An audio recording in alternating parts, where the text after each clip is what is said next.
Muy buenos días, 12 de mayo de 2017, un gusto de estar con ustedes en este viernes. Buenos días, Silvia. Muy buenos días, Manuel, son las 5:30 y para todo el equipo de Noticiero Hechos un placer llevarle las noticias más destacadas de las últimas horas. Muchos han estado al pendiente y también a través de nuestras redes sociales ya hemos compartido los datos oficiales por parte de las autoridades de estos movimientos telúricos. Han sido 2 sismos los que se han registrado en la zona de Sonsonate, en la zona costera.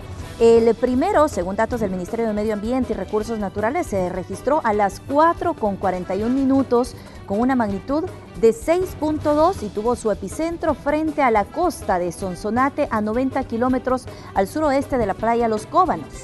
Y 10 minutos después, a las 4 de la madrugada con 51 minutos, se registró otro sismo de 5.3 grados de magnitud, también con epicentro frente a la costa sonsonateca, a 93 kilómetros al suroeste de la playa Los Cóbanos.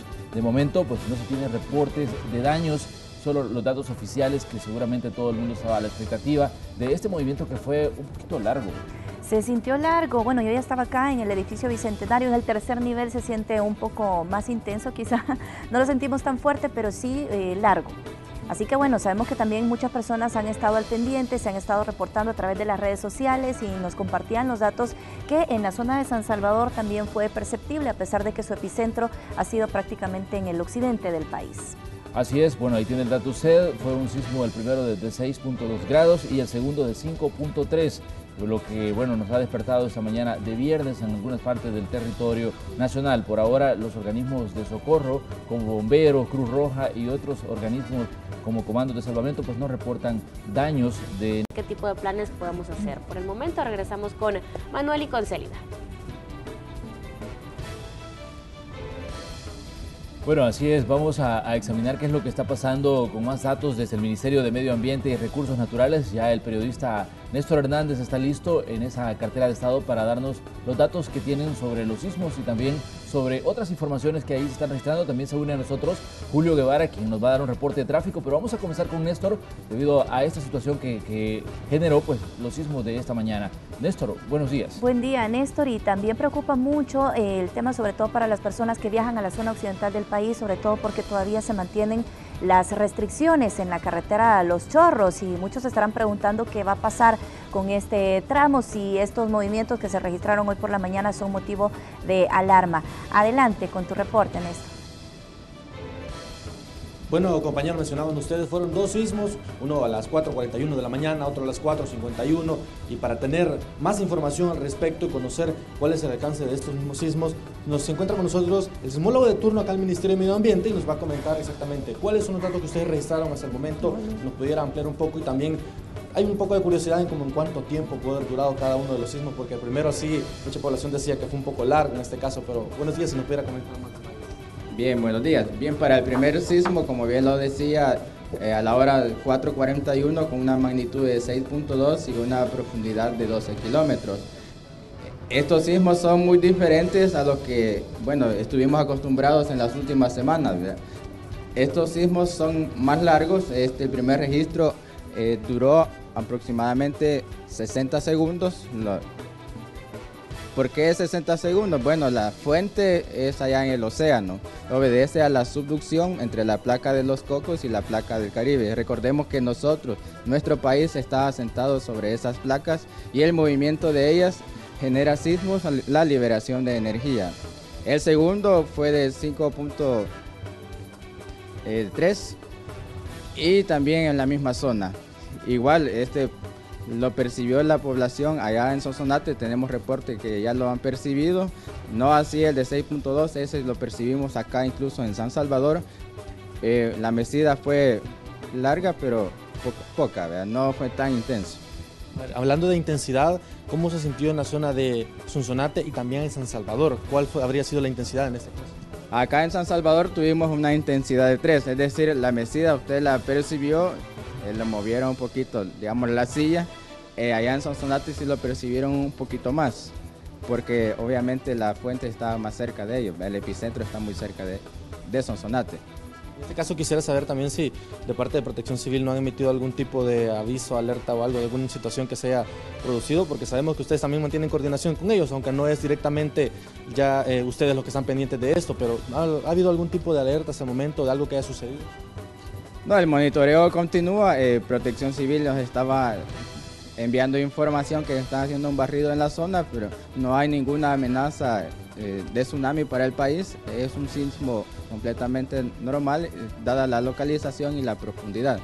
¿Han tenido réplicas hasta el momento de estos dos sismos que han habido en horas de la madrugada de 4:41 y a las 4:51 de la mañana? Bueno, el principal de 6.2, una réplica es de 5.3. Hemos tenido otra réplica de 3, pero ese no es percibido por la población, en la misma zona.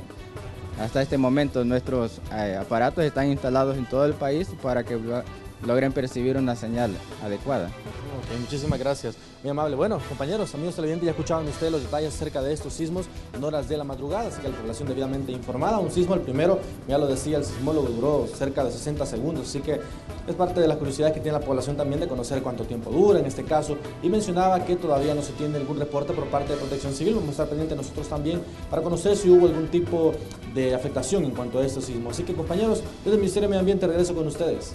Bueno, gracias a Néstor Hernández. Vamos ahora con el periodista Julio Guevara, que también está listo con su reporte. Julio, te escuchamos. Buen día, Julio. Hola compañeros, y específicamente nos encontramos en el puente de las Delicias entre la autopista Los Chorros y la Monseñor Romero. ¿Por qué razón? Por el fuerte sismo. Recuerden ustedes que hace aproximadamente un mes se sintió de igual manera un movimiento telúrico y las autoridades tuvieron a bien cerrar el tramo de la carretera Los Chorros por el grado de vulnerabilidad que representa. Estamos acá pendiente de cualquier comunicado que puedan emitir las autoridades o la presencia de ellos. Recordemos que en el kilómetro 19.5 existe un tramo donde se continúa interviniendo por parte de las autoridades porque se considera una zona peligrosa. Justo ahí, luego de un temblor, en el enjambre sísmico que se registró en la zona de Antiguo Cuscatlán, recordemos aquella roca que cayó sobre un automotor y dejó a una persona fallecida. Es por eso que estamos acá, para tratar de corroborar si las autoridades emitirán alguna restricción debido a estos dos temblores que se sintieron a primeras horas del día. Sin embargo, compañeros, por el momento hemos platicado con un agente de la Policía Nacional Civil que se encuentra en la zona baja y nos dijo que no han tenido comunicación con nadie y no les han emitido alguna alerta respecto si podrían restringir el paso vehicular. Ustedes ven los carriles que vienen de la zona de Occidente, es el único que está funcionando de acuerdo a las medidas del BMT en este momento, todo con normalidad. Vemos a los automovilistas, tanto particulares y también autobuses, que están ingresando a la zona de Santa Tecla sin ningún impedimento. Lo repito, vamos a estar pendientes por si las autoridades emiten alguna restricción luego de estos temblores que se han sentido entre las 4 y 5 de la mañana, compañeros. Bueno, gracias a Julio Guevara. No hay duda que vamos a estar atentos a lo que está ocurriendo con esta información que ha generado pues, estos sismos que sacudieron al territorio nacional a las 4:41 de la mañana y a las 4:51, 6.2 y 5.3. 5.3. Seguimos pendientes también de lo que nos reportan nuestros equipos en diferentes puntos. Vamos a enlazarnos ahora con Marcela Rivera. Buen día, Marcela. Marcela, te escuchamos con tu reporte. Hola Marcela, te escuchamos con tu reporte. Compañeros, acá en el Boulevard del Ejército les vamos a mostrar cómo se encuentra el tránsito vehicular. Está muy temprano y vemos una carga vehicular bastante considerable para las personas que vienen de la Avenida Independencia, del Boulevard Venezuela, ya buscando el oriente del país. Estamos viendo sentidos bastante fluidos en el carril segregado y también en los otros dos carriles, pero el panorama cambia drásticamente para todas aquellas personas que vienen de oriente hacia el centro de San Salvador. Vamos a mostrarle lo complicado que se ha tornado el tránsito vehicular a esta hora de la mañana. Estamos viendo ese tramo del Boulevard del Ejército, las unidades de Citrans haciendo su parada como les corresponde en este punto. También para las personas que vienen incorporándose de la calle Amatepec hacia el Boulevard del Ejército. Estamos viendo que ya la carga vehicular es bastante considerable, así que si si usted tiene que transitar por esa vía, es mejor que salga temprano porque el tránsito vehicular se está tornando bastante complicado en sentido hacia el centro de San Salvador. Recordar que es día viernes y esto tiende a complicarse aún más. Nos quedamos entonces con estas imágenes desde la zona del Boulevard del Ejército. También hemos estado al pendiente de lo que está ocurriendo con este carril que se ha habilitado desde el día de ayer, ya de forma oficial, digamos, ya por las autoridades, incluso con un dispositivo que implementó la Policía Nacional Civil. No generaba ningún inconveniente desde ayer por la mañana en la circulación de los vehículos, hasta que se generó una protesta que vino a complicar a las personas que estaban utilizando la vía. Esta mañana vamos a seguir al pendiente. De momento vemos ya la carga de vehículos, pero fluye con normalidad, sin mayores incidentes. Así es, bueno, no ha habido mayores sobresaltos al habilitar el tránsito para todos los conductores por este carril segregado. Este es ya el segundo día y así iniciamos nosotros con este panorama, con nuestros compañeros ya distribuidos en diferentes puntos. Teníamos el reporte desde el Ministerio de Medio Ambiente y Recursos Naturales con el periodista Néstor Hernández, que nos daba datos con un sismólogo de turno sobre los sismos que han sacudido el territorio nacional a las 4:41 y a las 4:51 de la mañana. También teníamos el reporte desde la carretera panamericana a la altura del tramo que conocemos como Los Chorros. Bueno, recordemos que estábamos en alerta debido a estos sismos y cualquier emergencia que se pudiera registrar en ese sector. Y ahora pues teníamos el reporte de Marcela Rivera desde la zona del Boulevard El Ejército en este segundo día de habilitación a todo el público del carril segregado del Citrans. Pero hay más noticias que queremos compartirles, se las detallamos a continuación.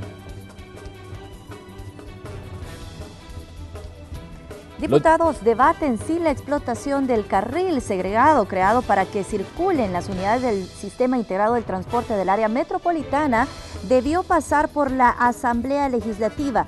En esta emisión le damos seguimiento a este tema. Incrementa la obesidad en niños, eso reflejan los resultados de un censo de talla y peso realizado a nivel nacional, datos que ya preocupan a las autoridades de salud.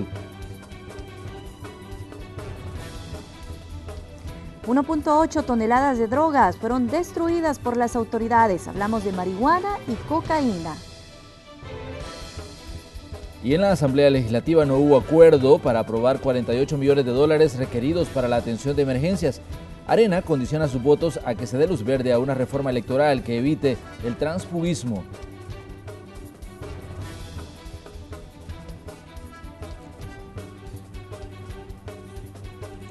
Iniciamos con el desarrollo de la información, comentándole que las autoridades del Viceministerio de Transporte analizan una propuesta del Ejecutivo con la que se busca lograr horarios escalonados para agilizar el paso vehicular, principalmente en el Boulevard del Ejército. Esta medida surge como respuesta a la orden emitida por la Sala de lo Constitucional de habilitar el carril del Citrans a vehículos particulares. La habilitación del carril exclusivo del Citrans a todos los automovilistas ha puesto en perspectiva una vez más los problemas de tráfico en diferentes puntos de San Salvador. Ante esto, las autoridades de gobierno analizan una propuesta de horarios escalonados para reducir el tráfico en horas pico. El viceministro de Transporte sostiene que una de las opciones podría ser que los estudiantes ingresen a clases a las 7 de la mañana, empleados públicos a las 8:30 y el sector comercial a las 9. Hemos recibido la instrucción también del presidente este día de trabajar para la implementación de los horarios escalonados, de tal manera que la hora pico se nos pueda diluir y eso nos permita administrar de mejor forma el tráfico sobre las diferentes arterias de San Salvador, pero también sobre el Boulevard del Ejército. La medida podría facilitar la circulación vehicular en la zona del Boulevard del Ejército y puntos donde a diario hay congestionamientos. Usuarios del Citrans dan el beneficio de la duda a un proyecto de este tipo. Es que congestionaría, considero que sí. La verdad es que hay que probar, ¿verdad? Yo creo que tal vez, ¿verdad? Porque por lo menos ahorita hemos venido más despacio que los del otro carril. Tendrían que probar para ver si se puede, porque creo que están circulando más allá que aquí de este lado. Podría ser que sí, ayudaría un poquito. Meses atrás, ante los congestionamientos, se habló también de implementar una medida que ya funciona en México. Los vehículos placas pares circulan un día y los impares otro día. Pero hasta ahora eso se quedó solo a nivel de proyecto. Autoridades aseguran que algunas restricciones en el carril segregado pueden beneficiar y hacer más fluida la circulación por la zona. como la prohibición del paso de transporte de carga y de uso colectivo. En el Boulevard del Ejército diariamente transitan miles de automovilistas. El dispositivo de seguridad puesto en marcha entre tránsito y los gestores funcionó. Con imágenes de Ever Ábalos, un informe de Kelly Ábrego. Bueno, y por su parte el gobierno también insiste en que se debe revocar la medida cautelar emitida por la Sala de lo Constitucional. Además, el Ejecutivo confirmó que pidieron a los empresarios de Zipago no paralizar labores para no obstaculizar la ejecución de la segunda fase del Citrans. Le presentamos a continuación los detalles. El presidente de la República está dispuesto a acatar la medida cautelar de la Sala de lo Constitucional que ordena la libre circulación en los carriles del Citrans, pero también insiste en pedirle a la Corte revocar la decisión. Pues una de las razones por qué hemos planteado la revocatoria de la medida cautelar es a partir de que ya ellos habían tomado ciertas decisiones de no tomar medidas cautelares y que no se extraña que repentinamente hayan dado esta medida cautelar. La medida cautelar es la antesala de una sentencia por una demanda de inconstitucionalidad que pesa sobre el Citrans y que el gobierno había pedido fuera conocida por los magistrados suplentes, algo que reclama el secretario jurídico de la presidencia. Debieron haberse abstenido de dictar cualquier tipo de resolución, sino que lo que es pertinente es que se tramitara la recusación y después los nuevos magistrados, la nueva conformación de la sala tuvo que haber dispuesto lo pertinente en el caso. La vigencia de la medida cautelar hizo pensar a los empresarios del Citrans en suspender las operaciones. Sin embargo, desistieron por recomendación del gobierno, posiblemente porque pondría en entredicho la segunda etapa Citrans, que tendría un costo de 115 millones de dólares y que ni siquiera ha comenzado. Le hemos solicitado que ellos se mantengan en el servicio, que el Estado salvadoreño, el gobierno de El Salvador está haciendo todos los esfuerzos para mantener la fluidez, para hacer todo lo posible que la medida cautelar no lesione la sostenibilidad. La polémica resolución de la Corte también ordenó a la policía y al viceministerio de Transporte garantizar que la mayor cantidad de personas hagan uso del carril segregado. Si bien el gobierno sostiene que acatará la medida, también ha comenzado la lucha jurídica para defender lo que ellos llaman el moderno proyecto de transporte del país. Con imágenes de Ricardo Tovar, este es un informe de Carla Carranza. Y el Centro de Estudios Jurídicos pidió a los funcionarios del órgano ejecutivo respetar la medida cautelar de la sala. La institución recordó que decisiones judiciales son de acatamiento obligatorio, por lo que aquel que las incumple o el que incita a su incumplimiento puede ser sujeto a responsabilidad penal. Asimismo, se mostraron preocupados de que las personas en desacuerdo con esta decisión pretendan atentar contra la estabilidad y seguridad de los funcionarios judiciales. Por ello pidieron al presidente de la República, Salvador Sánchez Serén, procurar la armonía social y conservar la paz y tranquilidad en el país. Y si bien la medida cautelar de la sala genera polémica, ya se está cumpliendo. Néstor Hernández nos tiene un resumen de cómo se comportó el tráfico vehicular el primer día de acatamiento de esta orden. Los carriles del Citrans ya no son exclusivos. Al menos como medida cautelar, la Sala de lo Constitucional así lo determinó a partir de este jueves 11 de mayo, mientras se resuelve una demanda de inconstitucionalidad que interpuso un grupo de empresarios de transporte público, quienes alegan que los carriles son un bien público y por ello el funcionamiento del Citrans debe licitarse en la Asamblea Legislativa.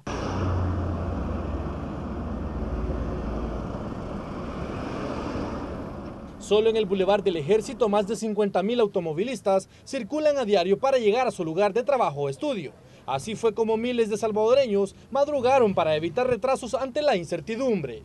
Eso puede ayudar mucho, porque mira los trabazones que se arman en este carril y el Citrans allá por gusto el carril, ¿no? Bueno, el Citrans era un transporte cómodo, seguro y además de eso era rápido.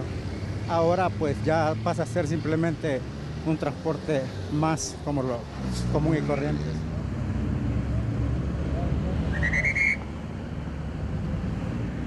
Para evitar inconvenientes por la nueva disposición, el Viceministerio de Transporte, en conjunto con la Policía Nacional Civil, ejecuta un plan con presencia constante de agentes en las estaciones del sistema para monitorear todo el recorrido de las unidades. En el segregado se va a permitir el transporte público que no es del Citran, pero no están autorizados a subir ni bajar pasajeros, ¿verdad? Para eso se usa el carril que ha estado funcionando para el transporte público que no sea el Citran. El sistema de transporte realizó una labor normal con todos los autobuses, aunque no con la misma velocidad acostumbrada. Cientos de automovilistas utilizaron los carriles del Citrans, sobre todo con sentido hacia San Salvador. Deberían de hacer una estrategia adecuada para poder permitir que estos automóviles particulares puedan circular en horas adecuadas, porque siento que 7 de la mañana o 6 de la tarde, siento que el tráfico se vuelve más pesado. El Citrans inició operaciones en 2015, es administrado por empresarios privados y cuenta con al menos 45.000 usuarios activos. A futuro las autoridades tienen proyectado extender su funcionamiento para conectar toda el área metropolitana de San Salvador. Con imágenes de Gerson López, este es un reporte de Néstor Hernández. Y los usuarios del Citrans aseguran verse afectados con la medida ordenada por la Sala de lo Constitucional. Anoche recogimos algunas de sus impresiones y se las presentamos a continuación. Afectados, más que todos los que habíamos buscado como una vía alterna este medio de transporte para llegar a nuestros destinos. Que evalúen bien las circunstancias, porque la mayoría de la población de Soyapango creo que habíamos tomado en cuenta pues esta opción. Sí, correcto, yo lo acabo de abordar allí en el parque infantil y me he tardado media hora para llegar acá, donde este tiempo atrás lo hacía en 10 minutos. Así que es un retraso, nada más que ellos tienen que ver cómo pueden solucionar esto, porque ellos son los que mandan y ellos van a decidir. Y justamente para acatar la orden de la Sala de lo Constitucional, la Policía Nacional Civil y el Viceministerio de Transporte iniciaron un dispositivo que pretende garantizar la mayor circulación sobre los carriles del Citrans y que incluye un operativo de seguridad vial entre las 5 de la mañana y las 9 de la noche. Además, han reafirmado que no podrán circular por esa arteria los camiones de carga de más de 4 toneladas y los vehículos nacionales.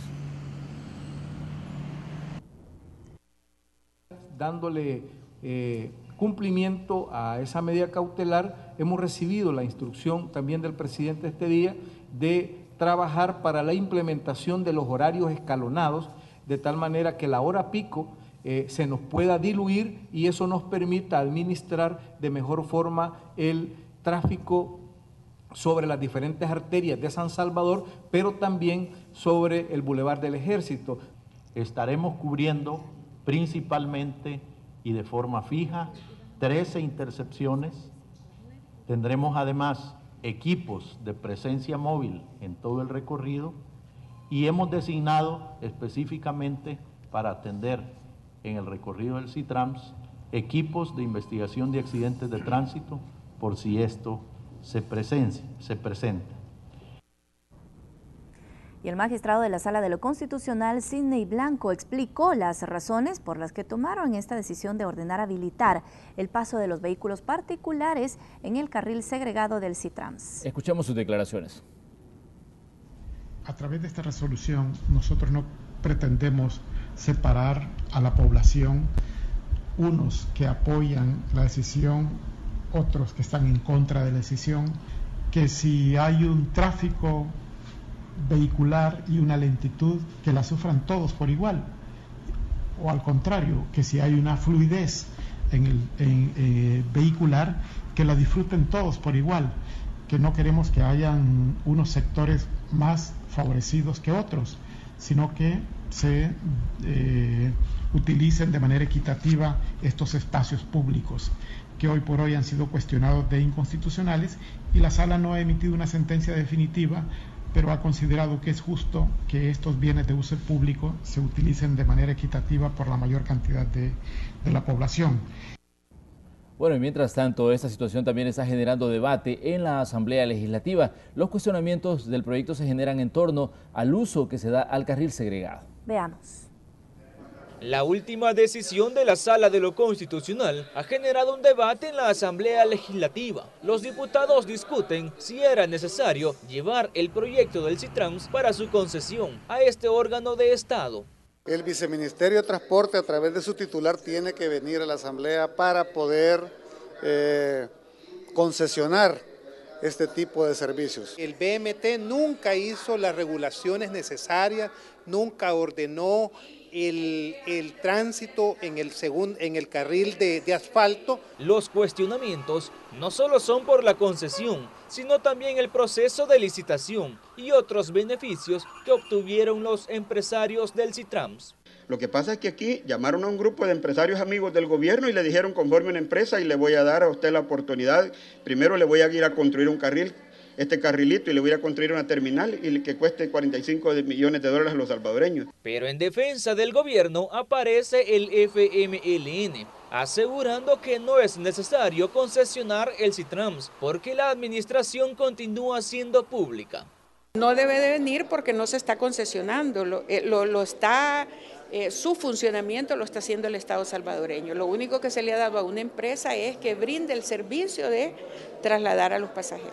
Para que los diputados aprueben una concesión, se requieren 43 votos. Con imágenes de Enrique López, informó Raúl Hernández.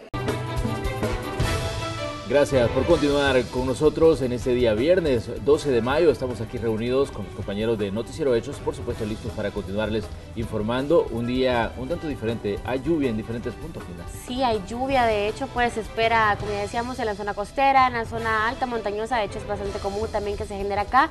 Y bueno, estamos avanzando, ya decía Manuel, el 12 de este mes, imagínense, ya estamos la mitad por de llegar, ya casi la segunda semana. Ya va a ser agosto, Linda, vacación de agosto. Rapidísimo. Bueno, ahí tenemos este mapa en donde vemos a dónde podría haber presencia de agua, así que es importante que identifiquemos la zona en donde estamos ubicados para ver si también es una zona propensa a la lluvia. Vemos específicamente, como les decía, cerca de la zona costera, aunque si comparamos a días anteriores está en menor cantidad y por supuesto en menores lugares, pero siempre hay que estar atentos. Sabemos que continúan los remanentes de la tormenta que, bueno, ya se degradó, por supuesto, se está moviendo hasta México, pero siempre pues tenemos cierta influencia, así que estamos atentos a compartir con ustedes todos esos detalles. Sí, se manejaba que el fin de semana se esperaban lluvias también, sí, ¿verdad? Siempre. Así que muchas y que ya estamos también en la época de invierno, entonces prácticamente sí, ya entramos. Es algo común en este. Ya es algo prudente portar un paraguas, ya sea en el bolso o en el vehículo, para que no lo agarre desprevenido a la tormenta. Yo creo que oficialmente ya podemos decir, por lo que ha dicho el MAN, ya estamos en la estación lluviosa, o sea, ya comenzó el invierno. Hoy sí en mayo, porque a veces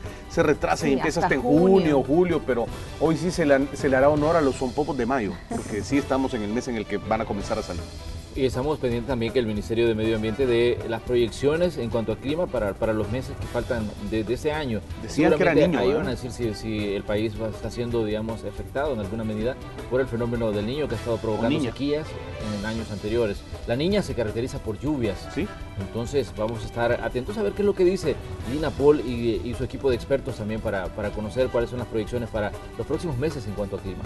Sí, de momento hay que tener en cuenta que para el fin de semana y para las próximas horas no se descarta la posibilidad de lluvias, así que a estar prevenidos y para quienes ya están planificando qué harán este fin de semana, a tomarlo en cuenta. Pero hay más noticias que queremos compartirle.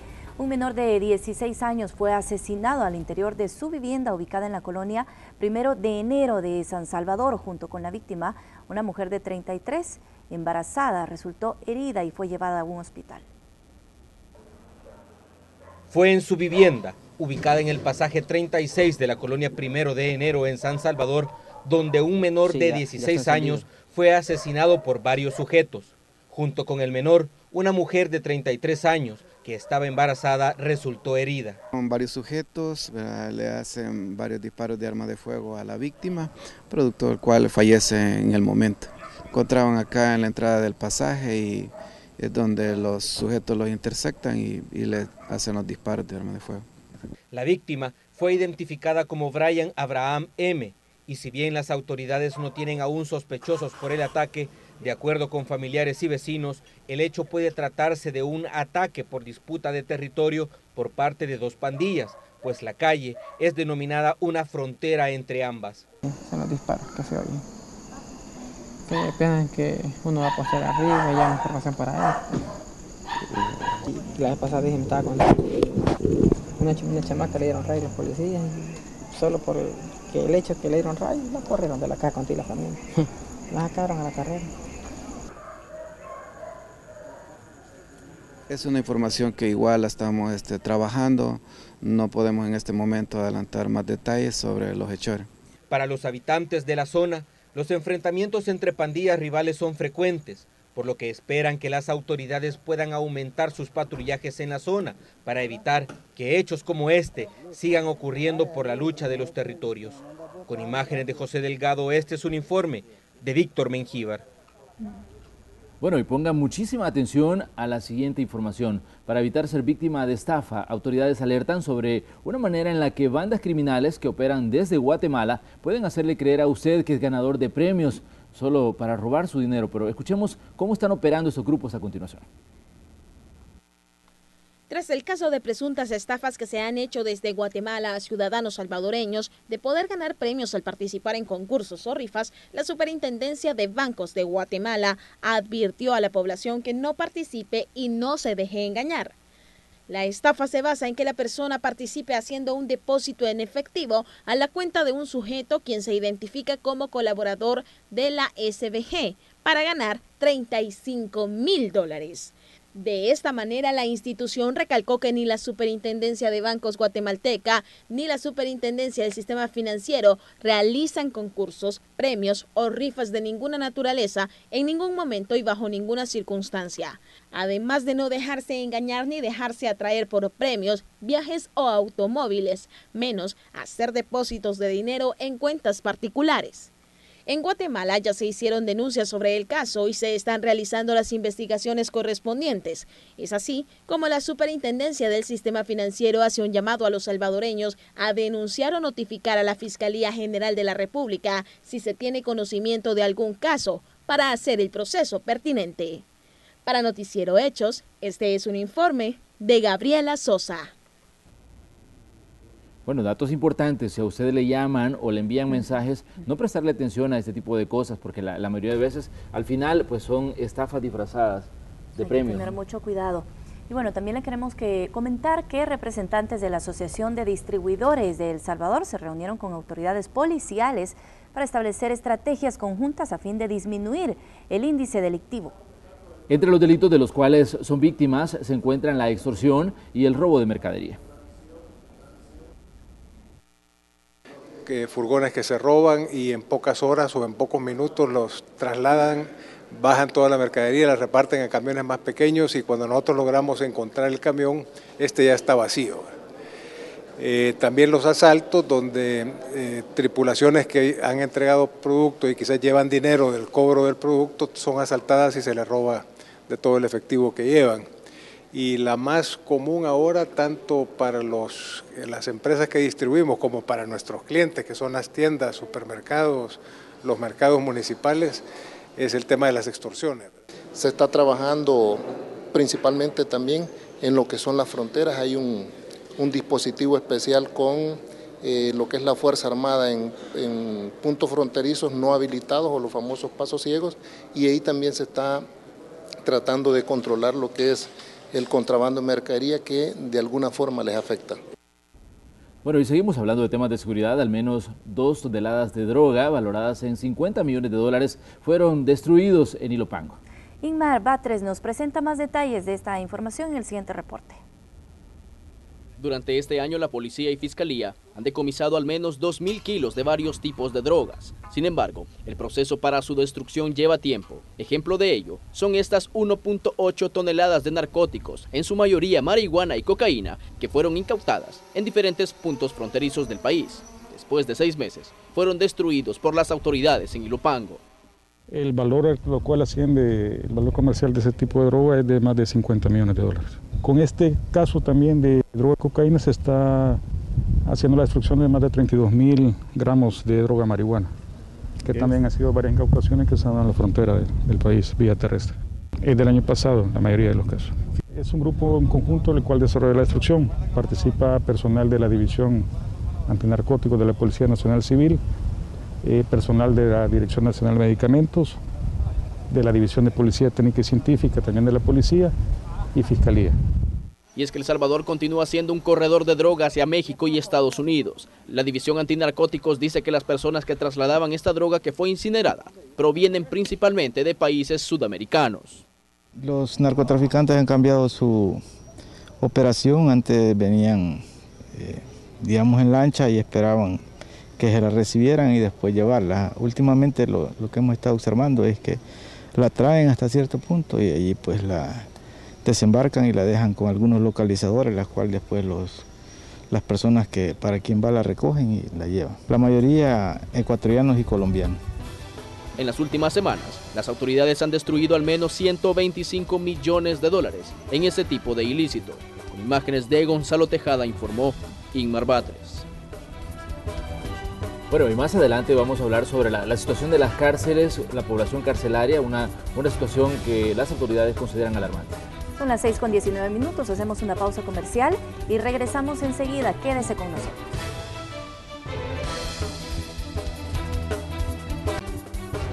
Gracias por preferir informarse en compañía de Noticiero Hechos. Vamos a dar seguimiento a lo que está ocurriendo en las calles en diversos puntos. Ya estamos enlazados con Julio Guevara y con Raquel Herrera para conocer sus reportes. Iniciamos contigo, Raquel. Así es, Celida. Buenos días. En las inmediaciones de la 25 Avenida Sur queremos mostrarles cómo está la situación a esta hora. Ustedes pueden observar la carga vehicular que se desplaza desde el Boulevard Venezuela, viniendo también desde la zona de Montserrat, buscando también la Universidad de El Salvador con destino sobre este punto hacia la Colonia Médica. Hay una buena carga vehicular concentrada en este punto, dirigiéndose hacia las zonas que les menciono. Otro panorama similar se está registrando sobre la Alameda Roosevelt con destino hacia el centro de San Salvador. Vemos una buena cantidad de unidades de transporte colectivo que se concentran precisamente en este punto, esperando pues circular con el alto por el semáforo ubicado en la zona. Así el panorama, ambos carriles de la 25 Avenida Sur están presentando carga vehicular, tanto los que vienen de la zona que les mencionaba, buscando el Boulevard Venezuela, buscando la Colonia Ibu, Montserrat. Vemos una buena carga vehicular que se está generando en las inmediaciones de la 25 Avenida Norte, la Alameda Roosevelt y ya para incorporarse a la calle Rubén Darío. Así la situación del tráfico para los que van a circular sobre este punto, decirles que estamos en la 25 Avenida Sur, pero en este momento nos desplazamos hacia las inmediaciones del Parque Infantil, donde nuevamente las organizaciones sociales han convocado a una concentración para este día viernes por el tema del CITRAM, en contra de los magistrados de la Sala de lo Constitucional y en defensa del proyecto tras esta medida cautelar que emitió la Sala. Así la información, compañeros, ya les vamos a estar actualizando pues más adelante sobre qué está ocurriendo en las inmediaciones del Parque Infantil y si se cumple pues esta concentración que fue convocada ayer luego de concluir la marcha que registraron estas organizaciones sociales desde las inmediaciones del Parque Infantil hasta la Corte Suprema de Justicia. Bueno, gracias Raquel. No hay duda que ese tipo de concentraciones va a continuar, digamos, llamando mucho la atención, aunque la de ayer fue blanco de críticas porque muchos ciudadanos consideraban que se trataba de activistas políticos los que participaron en esta actividad. Vamos ahora, Raquel, del lugar donde tú te encuentras a otro punto con el periodista Julio Guevara, que también ya está listo con su reporte. Julio, te escuchamos. Hola compañeros, estamos acostumbrados a hablar sobre tráfico descomunal los días viernes, sin embargo ahora parece un poco diferente. Vamos a comenzar, estamos en la carretera panamericana cerca de la Ceiba de Guadalupe. Le vamos a pedir al dron que se nos adelante un poquito y que luego así le mostramos una panorámica a nuestros amigos televidentes. Vean, lo que ustedes están observando en este momento, lo repito, es la carretera panamericana, los 3 carriles que conducen, 4 carriles. Conducen a la zona de Santa Tecla, ya a las carreteras que conduce al occidente del país. Los automovilistas están transitando con toda normalidad, está muy fluida la carga vehicular hasta la zona de Santa Tecla. Ahí hay semáforos, obligadamente tienen que parar, sin embargo en este tramo todo luce tranquilo, incluso despejado por completo en algunos tramos como lo estamos observando. Pero ¿qué pasa con los carriles de ingreso a San Salvador? Sorprendente, sí, sorprendente, porque son las 6 de la mañana con 24 minutos y todo luce tranquilo. Vean ustedes, al lado izquierdo, la fila de autobuses es la parada autorizada por el BMT. Específicamente, vemos que los automovilistas están transitando sin ningún inconveniente para incorporarse a la Manuel Enrique Araujo o al Boulevard de los Próceres. Así el panorama, compañeros, a las 6:25 en la carretera panamericana. Pero ¿qué pasa con la Monseñor Romero? En este momento nuestro dron va retrocediendo para poderles mostrar la imagen que de igual manera que la carretera panamericana acá está fluido.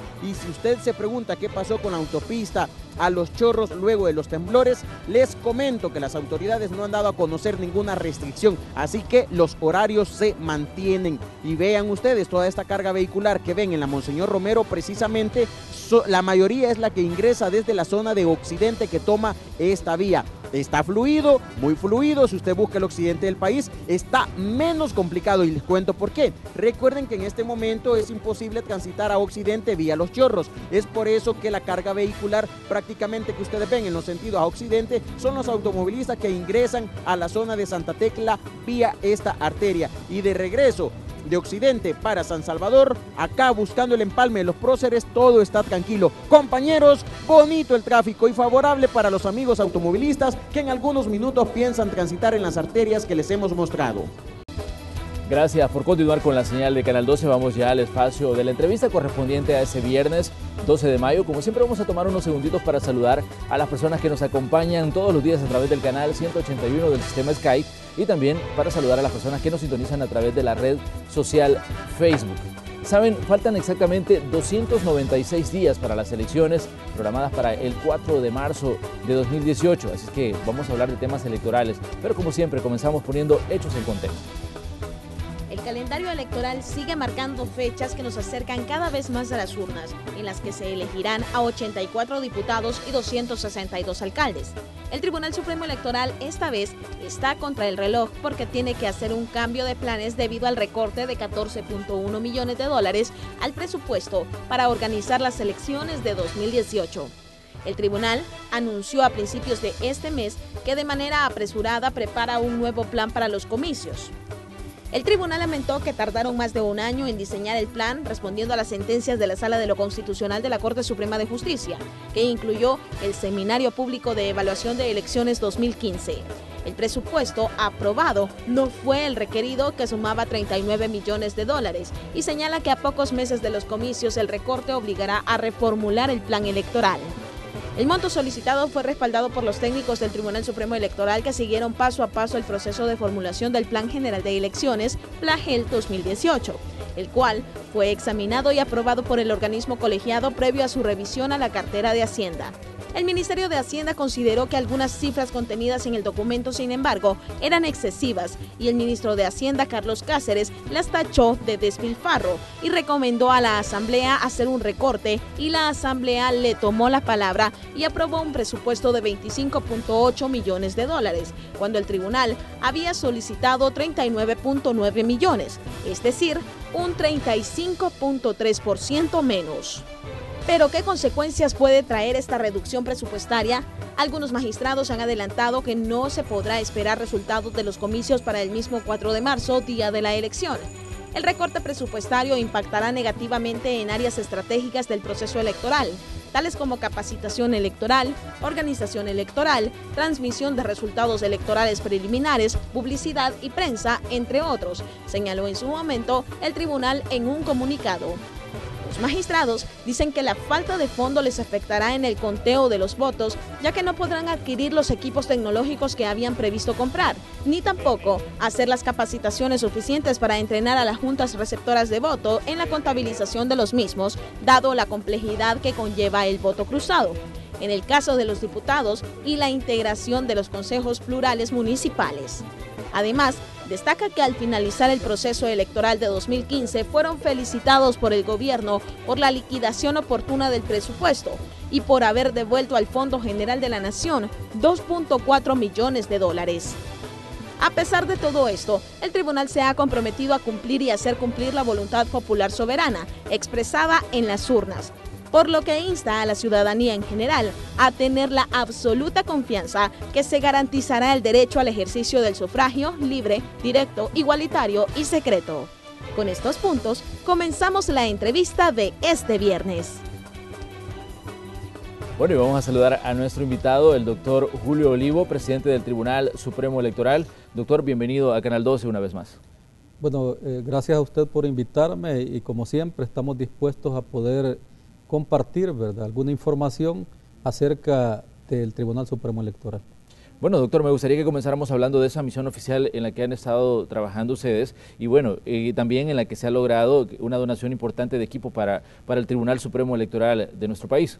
Sí, es importante quizás señalar de que a veces se critican las misiones oficiales, pero nosotros nos comprometimos a una administración desde nuestra llegada que estaba basada en 3 principios fundamentales. Uno era el buen gobierno, es decir, administrar de manera eficiente y eficaz los fondos de la administración pública. Otro era la transparencia en esa administración y la otra era la rendición de cuentas. Nosotros hemos tratado de cumplir con esos 3 elementos que son ejes y guías de nuestra administración. Bajo esos supuestos cae por su peso el mismo comportamiento de austeridad. Hemos hecho una regulación desde nuestra llegada de un número determinado de misiones oficiales. Yo lo dije desde nuestra llegada en este programa, ¿verdad?, que estábamos comprometidos con eso, porque así podíamos ahorrar algunos recursos del presupuesto ordinario para ser invertidos en otras áreas también que se requieren. Entonces decirles de que en esa gestión también la presidencia, con la venia, por supuesto, del organismo colegiado, se dispuso a hacer trazar unos ejes de dónde podía estar la cooperación internacional. Y aprovechamos la oportunidad de que el anterior presidente, el anterior tribunal, debo ser muy transparente en eso, se habían insertado en la Asociación Mundial de Organismos Electorales.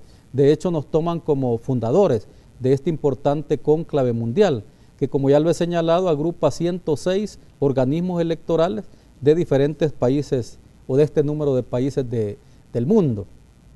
En este contexto, ¿verdad?, el presidente se incorpora al comité de auditoría de este organismo mundial. Entonces, mi idea era, soy bastante proactivo, pues, vengo de ser decano de la Facultad de Jurisprudencia y Ciencias Sociales de la Universidad de El Salvador, entonces tengo como mucha proactividad y además experiencia también con estas relaciones de cooperación.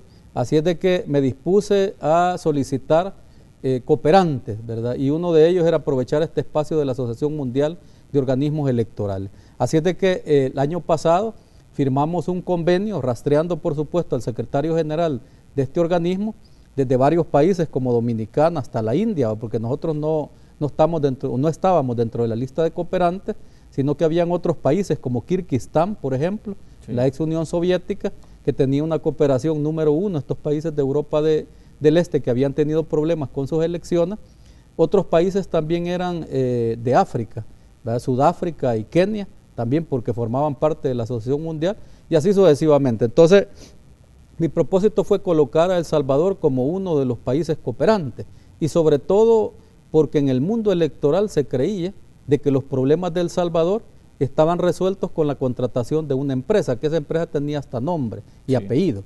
Entonces, luego de que la Sala de lo Constitucional aplica el fatídico voto cruzado de manera intempestiva, como yo lo he señalado y lo ha señalado la OEA y otros organismos también electorales, nuestro sistema se complejiza de una manera tal que yo digo que es de los sistemas más complejos del mundo, si no el más complejo. Ante esa situación logramos justificar que la Asociación Mundial de Organismos Electorales pusiera la mirada en El Salvador, porque la idea es resolver los problemas de los sistemas democráticos, modernizar los sistemas democráticos en el mundo. Así es de que firmamos un importante convenio para iniciar un proyecto de cooperación por $1.650.000. Eso lo realizamos el año pasado, y estoy haciendo esta descripción porque en la sociedad civil y política he escuchado algunas confusiones. Ese convenio lo firmamos el año pasado con mucha celeridad. Hicimos un viaje a Corea, nuestro primer viaje a Corea, precisamente para ir a firmar ese convenio de cooperación. Se inicia ese convenio de cooperación en donde la web es intermediaria para solicitarlo al gobierno de Corea. Conseguimos el apoyo de la Comisión Nacional Electoral, que acaba de organizar las elecciones en Corea y que tienen ya un presidente ganador, ¿verdad? De hace unos días. Así es de que decir que la siguiente fase de ese convenio, si usted me permite mostrar, ¿verdad? Claro. Es este es un protocolo, más que todo es una carta compromiso, ¿verdad? Si lo pudieran claro, focalizar. Si quiere lo abre, doctor. Sí, ahí está. Okay. Pero no lo logró. Es una carta compromiso en donde ya prácticamente, ahí está nuestra firma y el presidente, el secretario general de la web. Esto ya es una carta compromiso que firmamos este año para recibir básicamente los 1.800 escáneres. 1.800 escáneres que van a ser donados, hay que aclarar también eso, buscamos donación, no compra, como algunos también analistas políticos y políticos analistas, como yo les llamo, han señalado así con un poco de perversidad, y algunos medios de comunicación que en esta ocasión omitiré el nombre, porque ya son de generales conocidas. Así es de que tenemos ya 1.800 escáneres, hemos conseguido que una misión también nuestra, de técnicos nuestra, ¿verdad? Muy austera también, por cierto, aunque va a ser pagada dentro del proyecto, va a ser pagada por la web, hemos conseguido que viajen, así es de que en 2 semanas estarán viajando ingenieros de nuestros despachos, 3 ingenieros o ingenieras, ¿verdad?, de nuestros despachos, para ir a ver el proceso ya de diseño, de producción y los últimos detalles de ese escáner que será aplicado en El Salvador. ¿En qué medida, doctor, se solventan las necesidades tecnológicas del Tribunal Supremo Electoral con este donativo de los escáneres que han logrado ustedes? Mire, yo estoy contento porque, digamos, como digo, nos adelantamos. Yo inicié esas relaciones de cooperación con varias entidades, porque no solo en este campo, sino que también con las Naciones Unidas y la cooperación holandesa. Igual la cooperación taiwanesa, que está pendiente también. Yo quiero saludar y agradecer por la colaboración que nos dio en el evento mundial que tuvimos, fuimos nosotros anfitriones, ¿verdad? Agradecerles a ellos porque tenemos una reunión pendiente con la embajadora Florence de Taiwán, ¿verdad?, en donde se les ha solicitado también otros requerimientos de cooperación. Así de que este es uno de los proyectos de cooperación, y decirles que con esto estamos completando una necesidad tecnológica, pero que se reduce a la utilización de escáner, que lo que van a hacer es procesar las actas, las imágenes de actas, con un sistema ya más moderno de OCR, etcétera, etcétera, que va a trasladar la mayoría de datos, toda la daticidad de las actas, las traslada a un centro de procesamiento de resultados donde hay una digitación ciega,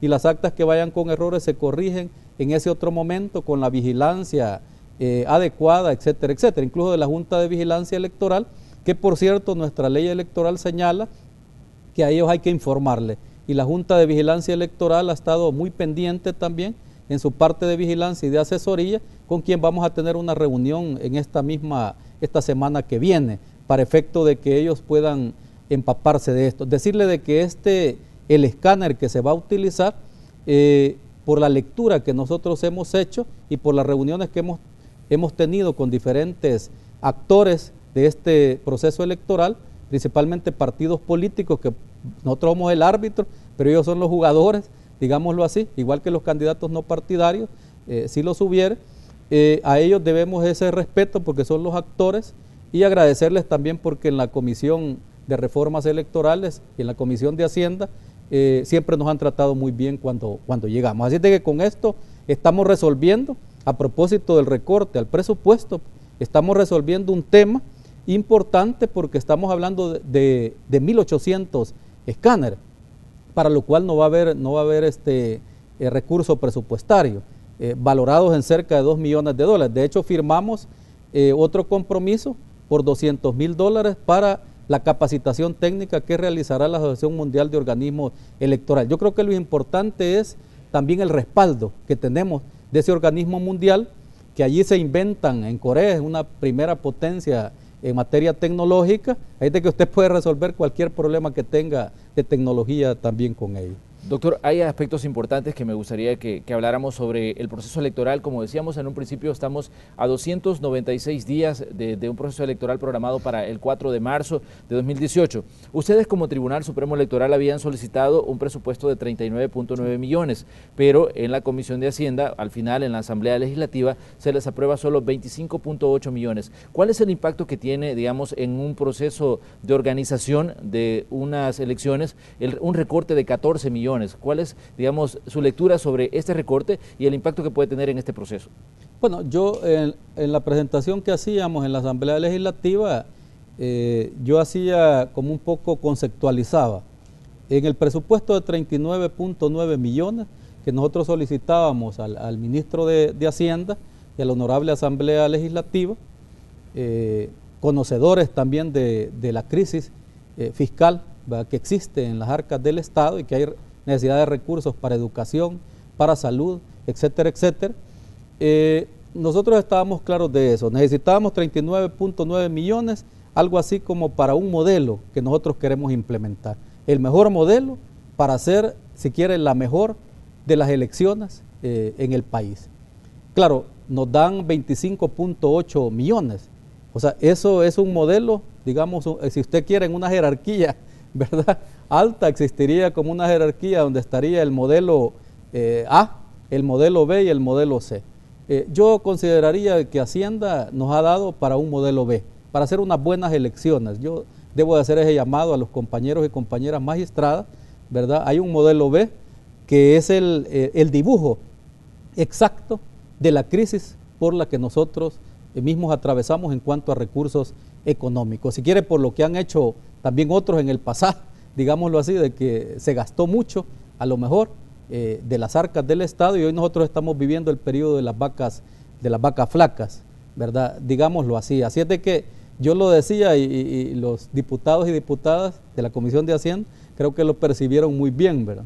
Les decía, bueno, esto es como ir a comer, ¿ya? Y de repente usted quiere ir a un restaurante en donde puede pedir mariscos, cóctel de mariscos, incluyendo langosta, pero hay otro restaurante en donde usted puede pedir pollo encebollado y es muy bueno, y un restaurante, pero hay otro también en donde usted puede ir al mercado San Miguelito, que por eso saluda a la señora donde tomo la sopa de res, y ese es más barato.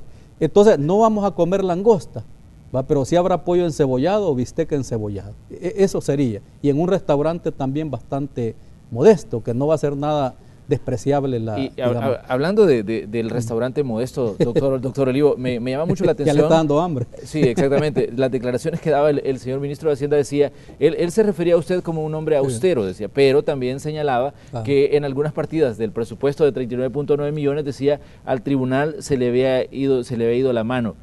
¿Cómo toman ustedes este tipo de declaraciones, considerando de que ustedes emitían también un comunicado donde decían de que todos los técnicos del Tribunal Supremo Electoral habían analizado y habían estudiado cada uno de los requerimientos que se habían hecho en la petición del presupuesto? Sí, mira, nosotros hemos hecho llamados, yo desde mi llegada he hecho llamados reiterados, digamos, a toda la familia electoral, a los más de 500 trabajadores y trabajadoras que tiene el Tribunal Supremo Electoral, que hoy les hago un llamado para que se sumen a esta misión electoral, que es una misión por la consolidación de la democracia en nuestro país, que es una misión patriótica, es una misión también de devoción, si quiere casi un apostolado, pues de desvelo, sin mayores también recompensas, más que ver a nuestro país con autoridades electas y un país que ha avanzado en ese desarrollo y progreso, digámoslo así, democrático que nos legaron los acuerdos de Chapultepec, los acuerdos de paz de 1992. Ahí hay que señalar, ahí como todos nos conocemos y hemos aprendido un poco de quiromancia, ¿va?, a leernos las manos y también el iris de los ojos.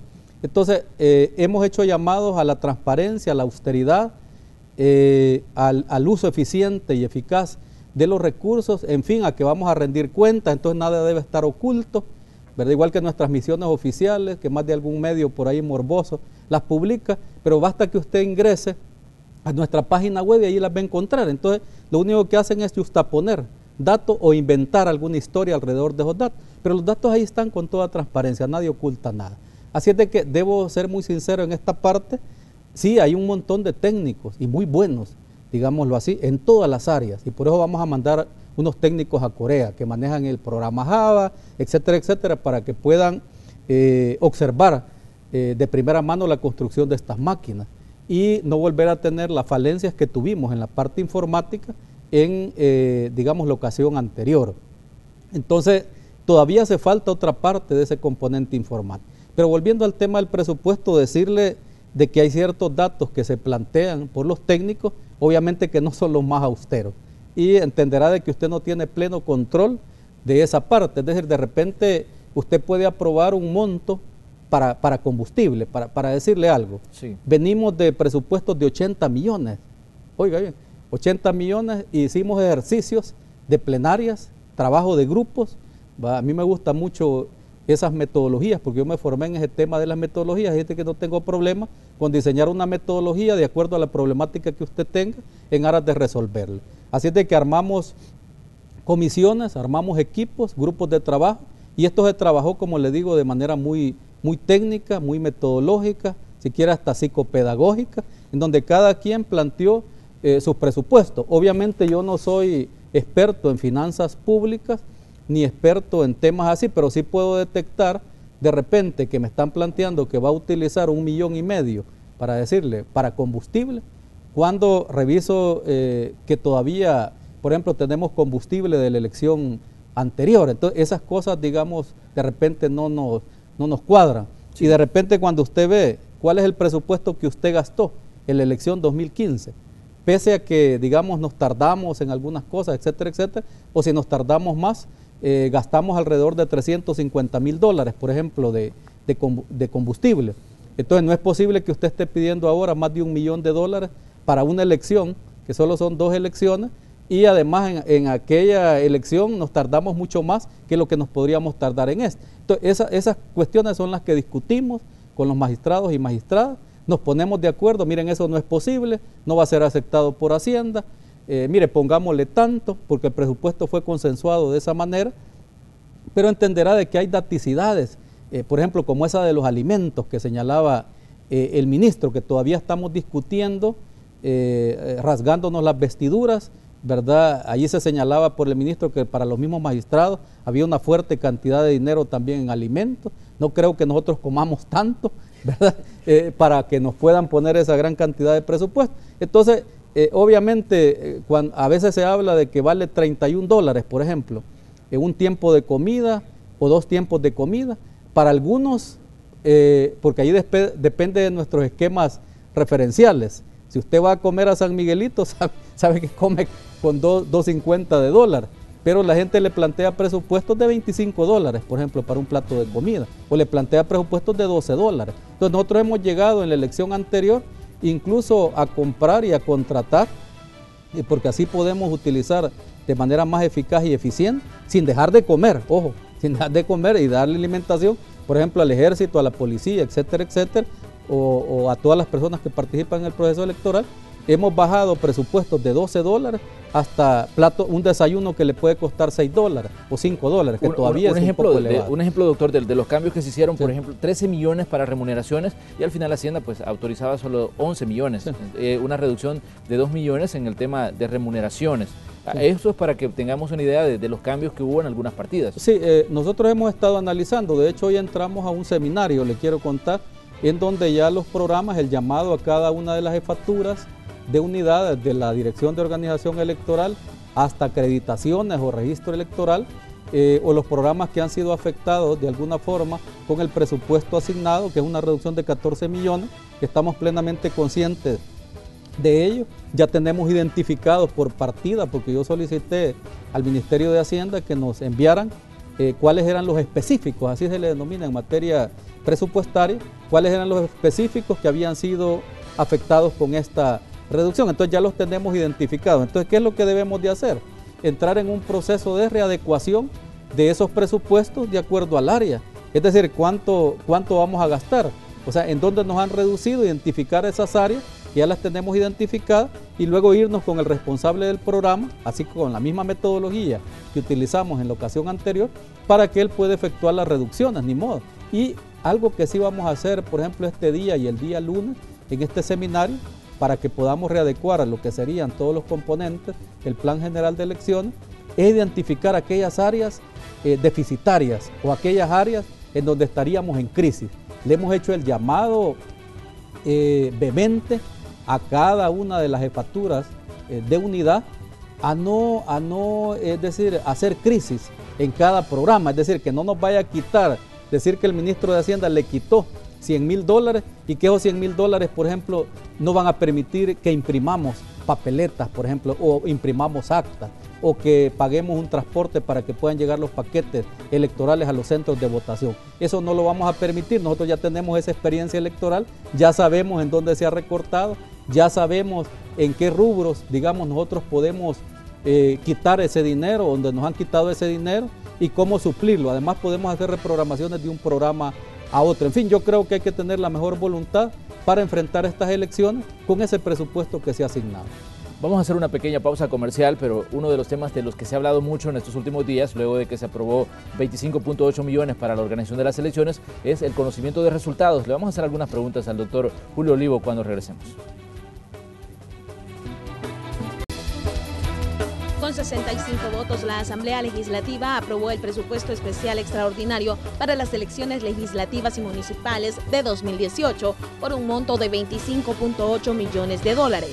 Entre las prioridades en la asignación de los recursos está crear la estructura de soporte administrativo que permita eficiencia institucional en la adquisición de bienes y servicios, acreditaciones, firmas de convenios de cooperación interinstitucional, celebración de actos públicos y la administración de recursos humanos, financieros y de Contraloría que demanda el proceso electoral en su conjunto, reza el dictamen. Posteriormente, con 62 votos a favor, fue aprobada la reforma del presupuesto general 2017 para transferir $13.2 millones provenientes de la recolección del IVA a los fondos del Tribunal Supremo Electoral como adelanto a la preparación de elecciones. La iniciativa es necesaria por haberse determinado una necesidad prioritaria e impostergable de recursos hasta por 25 millones. Para algunos analistas este presupuesto es insuficiente y si se había solicitado 39.9 millones es porque se había determinado a base de análisis técnicos que eso era lo justo para la organización. A estos pronunciamientos se suma la Fundación Salvadoreña para el Desarrollo Económico y Social FUSADES, que asegura que con el recorte del gobierno al presupuesto solicitado por el Tribunal Supremo Electoral para las elecciones de 2018 se ponen en riesgo los resultados de los comicios. ¿Cuál es el criterio técnico para que desde el Ejecutivo se reduzca el presupuesto de los comicios? ¿Quién gana al recortar los fondos incrementando el peligro de fracaso aún mayor que el de 2015? ¿Por qué no se procura un evento electoral de altura en el cual los resultados no estén en duda? Estas son algunas de las interrogantes que plantea FUSADES en su posición institucional de mayo. El ministro de Hacienda, Carlos Cáceres, convenció a los diputados de recortar en 14.1 millones ese monto y solo se le otorgaron al Tribunal Supremo Electoral $25.8 millones. No es aceptable bajo ninguna circunstancia que los salvadoreños se resignen a la celebración de unas elecciones condenadas al fracaso. Como máxima autoridad en materia electoral, el tribunal no puede renunciar a la obligación que le señala la ley de garantizar a los ciudadanos la realización de unos comicios que certifiquen la exactitud de los resultados, plantea FUSADES. Esta entidad dice que se debe tener presente que en 2018 se elegirá la nueva Asamblea Legislativa y que a esta le corresponderá la elección de los nuevos magistrados de la Sala de lo Constitucional y de la Corte de Cuentas de la República, así como la designación del Fiscal General de la República. Por estas y otras razones, es fundamental que el proceso electoral de 2018 se realice con la transparencia debida, cuidando que la voluntad ciudadana surgida de las urnas se respete íntegramente, expuso. Trajo a cuenta la mala experiencia de las votaciones de 2015 cuando falló el conteo de los votos, la transmisión y los procesamientos de resultados preliminares que por primera vez en años no se dieron a conocer esa misma noche. Continuamos con la entrevista de hoy. Bueno, y estamos hablando sobre el proceso electoral programado para el 4 de marzo de 2018 y nuestro invitado es el presidente del Tribunal Supremo Electoral, el doctor Julio Olivo. Uno de las interrogantes que ha surgido, doctor, a raíz de este recorte al presupuesto para la organización de las elecciones es la transmisión y el conocimiento de los resultados preliminares de ese proceso electoral. Algunos magistrados dijeron, bueno, miren, no se van a conocer datos esa misma noche debido al recorte presupuestario, pero me gustaría que me diera usted, como presidente de este organismo, su lectura de esta situación. Bueno, lo que pasa es que, bueno, escucho ahí incluso a la presentadora como que estuviéramos hablando de Apocalipsis Electoral 1 y Apocalipsis Electoral 2, ¿verdad? Yo creo que no hay que ser tan apocalíptico. Yo lo subrayo de esa manera. Las fallas en el proceso electoral anterior, ¿verdad?, no obedecieron en realidad a una deficiencia de presupuesto ni a una deficiencia técnica, sino que obedecieron a una sentencia de la Sala de lo Constitucional, que lo señaló muy bien el presidente Pineda en su voto razonado, de manera intempestiva. Es decir, si nosotros tenemos 11 resoluciones de Sala de lo Constitucional a lo largo del proceso, ningún tribunal electoral del mundo, porque lo hemos discutido en cónclaves de la OEA, en cónclaves de jurisprudencia, etcétera, etcétera, ningún tribunal del mundo ha tenido ese sometimiento de que un ente externo se intrometa en las funciones de la máxima autoridad en materia electoral. Era interesante escuchar ahí a los aliados por la democracia, porque lo que deberíamos de pedir, y allí sí, ¿verdad?, pedir, por ejemplo, que ahorita la sala ya no resuelva absolutamente nada. ¿Sí? ¿Y por qué que ya no resuelva absolutamente nada? Que cumpla con la ley, porque hay un decreto legislativo que señala de que un año antes del proceso electoral, es decir, del 4 de marzo, que eso ya pasó, después del 4 de marzo de este año, no se deben de aplicar modificaciones a las reglas del juego. Así sucede en Ecuador, así sucede en Costa Rica. Nosotros hemos emulado esa norma y se la propusimos a la Honorable Asamblea Legislativa, a la Comisión de Reformas Electorales, que tuvo a bien aprobarla. Ningún plan electoral, ningún plan general de elección podrá funcionar, y eso pasó en la elección 2015, si a usted viene y le cambian las reglas del juego a un...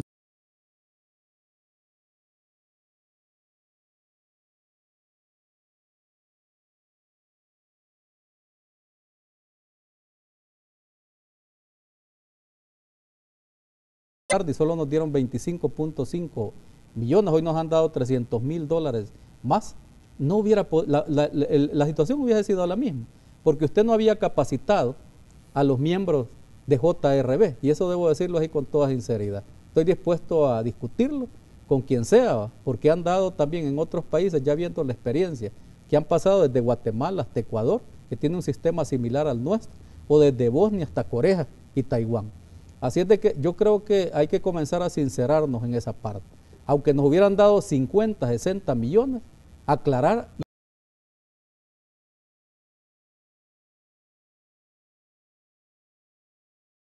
Hacíamos bien las elecciones y hoy vienen estos, algo así babosos, y no pueden hacer las elecciones. ¿Y por qué no se pueden hacer las elecciones ahora? Simple y sencillamente porque las elecciones que ellos hicieron, yo los quisiera ver a ellos haciendo la elección 2015. ¿verdad? Llegando al mes de diciembre sin tener una normativa que aplicar para utilizar el voto cruzado. Y de hecho todavía hay dudas sobre cómo aplicar el voto cruzado. ¿Y por qué? Porque la sala aplicó un criterio también de cómo contabilizar las fracciones de voto, o algo así que cómo fracciona usted y volver a la unidad. Es de magia electoral, porque usted descompone el todo, el voto, y luego lo vuelve a componer. Y yo he dicho, por ejemplo, una de mis pasiones es la electrónica de bulbos al vacío. ¿Ya? Y cuando usted desarma algo, igual que el médico cuando hace la cirugía, siempre alguna cosita por ahí se le olvida o rompe algún tendón, alguna fibra. Así sucede, ya no puede volver a armar esa unidad.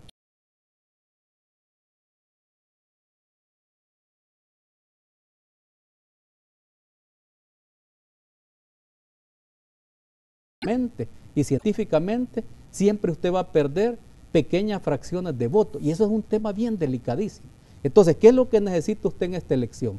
Primero, que la población esté consciente. Yo creo que ya la población, si bien tuvo consenso unánime en la elección pasada, que decían, y los medios de comunicación, algunos pervertidos, digamos, decían al tribunal, estos hay que lincharlo, así como decían en otros tiempos, consensó de que el tribunal era el único culpable.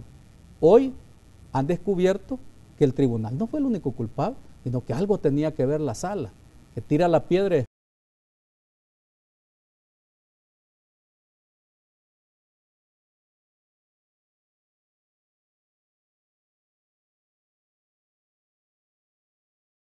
con el conocimiento de los resultados, porque de hecho fueron algunos magistrados los que dieron declaraciones y que decían en su momento, a medida se conoce que se recorte el presupuesto, ellos dicen, miren, no esperen resultados para la misma noche de la elección. Y yo le preguntaba a usted, ¿qué podemos nosotros esperar ahora a raíz de que ya se analizó con, digamos, con mayor frialdad lo que ha ocurrido con el presupuesto? Sí, bueno, haciendo ese marco de referencia, que todavía es objeto de análisis, hicimos todo un seminario de lo que pasó en la elección anterior. Claro, yo sí lo quiero ocupar con un estribillo de oposición o criticar al tribunal, degradar la imagen del tribunal o preparar condiciones para algo ya que quiero hacer en el futuro, que ese es el nivel predictivo de la ciencia.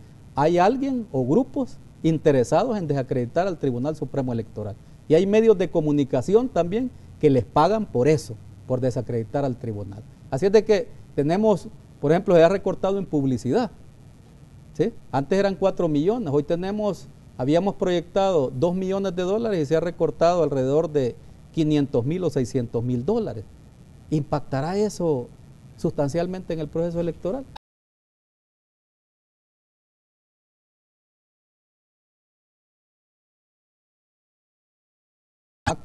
Y que ya no las vamos a contratar porque no podemos contratar empresas que estén vinculadas con delitos o con la comisión de delitos. Entonces ahí es donde surgen los problemas de esos fuertes intereses. Decirle quizás de que a mí me extraña si algunos magistrados lo han planteado, porque ese tema no lo hemos discutido todavía. Si vamos a dar resultados la misma noche o no los vamos a dar. Eso va a depender de cómo readecuemos los programas. Imagínense si no somos alarmistas, ¿a quién le interesa esa alarma? Si ni siquiera hemos pasado a decir si ese presupuesto que ha sido recortado por Hacienda y, oiga bien, por la Asamblea Legislativa también, porque hay más de 65 votos de todos los partidos políticos.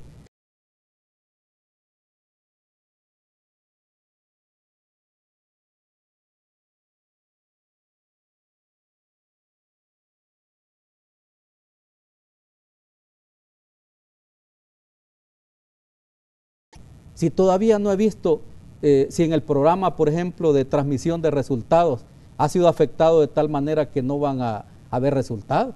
Al menos yo sí estoy consciente de que los escáneres que se han conseguido de Corea, que algunos están tristes, se sorprenderá por esa noticia, porque se ha conseguido una donación y no se va a contratar una empresa. Hay tristeza en el mercantilismo del país. ¿Va? Ya me entienden, o sea que es como el mundo al revés, el mundo del absurdo.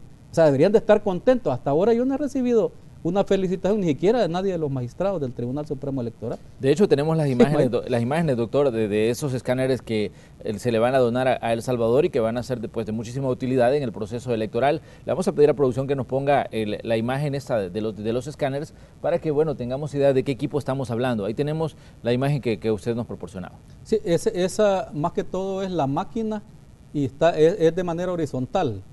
Es un símil de la máquina cuenta billetes, ¿verdad?, que existen en los sectores financieros, porque la papeleta, por eso digo yo, la papeleta, por ejemplo, que utilizan en Corea, en Taiwán, en los países de Asia y en otros países, es casi del tamaño de un billete.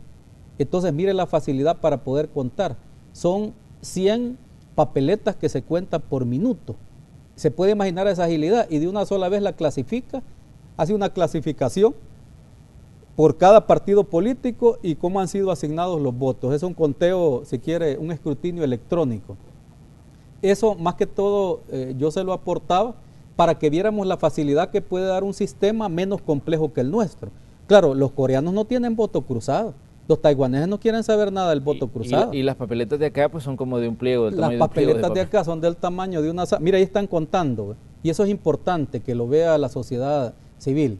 Mire, con el mismo número de personas que nosotros tenemos en JRB, allá están los vigilantes, mire, hacen un conteo manual, hacen un escrutinio manual. Eso es lo que nosotros vamos a hacer. Entonces, ¿qué necesitamos hacer? Capacitar. Aunque usted tenga el mejor equipo tecnológico, es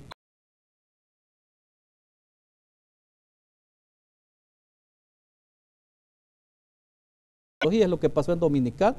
Tenían 3 equipos tecnológicos en mesa, pero no se presentaron a las mesas los miembros, no se capacitaron adecuadamente, entonces por lo tanto falló. Entonces aquí es de no descuidar cada uno de los componentes del proceso.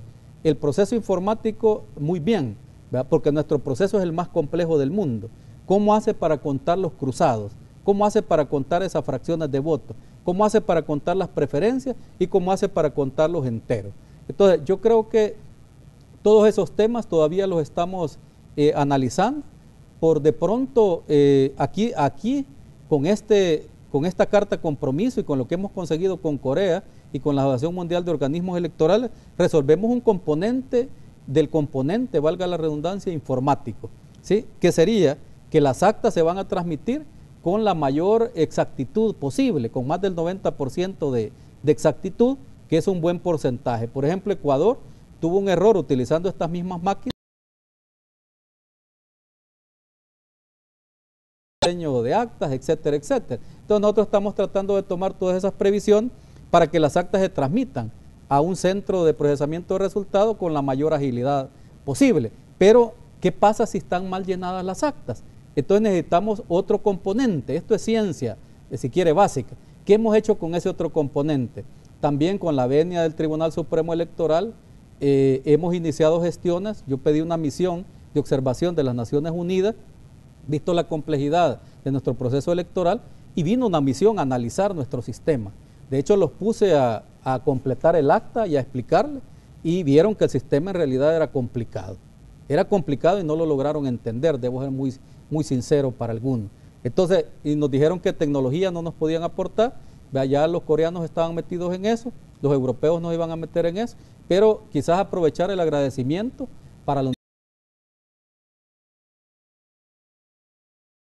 una aprobación de más de $200,000 para iniciar con una fase que es importante y es algo que nos dio problema en la ocasión anterior. Y hoy estamos con más tiempo, a menos que venga otra sentencia de sala, ¿verdad? Decirles de que con esto vamos a iniciar una capacitación anticipada, un proceso de formación anticipado. Yo vengo de la academia y estoy muy contento porque creo que tiene, digamos, la venia de todos los magistrados y la congratulación de todos los magistrados, que hagamos un llamado a la sociedad civil, ¿verdad?, a engrosar las filas de aquellos que van a integrar mesas de votación, que en esta ocasión serían alrededor de 9.400 mesas, ¿verdad? Entonces, a todas esas personas las vamos a comenzar a capacitar y a formar de manera online, a través de un instrumento, nuestra unidad de capacitación, y algo importante, sembrar la primera semilla de lo que será la Escuela de Capacitación y Formación Electoral, que el Tribunal Supremo Electoral no lo tenía. Y a mí me parece que es un instrumento educativo, algo así como que usted tenga alumnos, tenga docentes, pero no tenga la universidad, no tenga la escuela. Entonces nosotros estamos fundando la Escuela de Capacitación y Formación Electoral, en donde se van a formar 100,000 alumnos. Ninguna universidad forma 100,000 alumnos.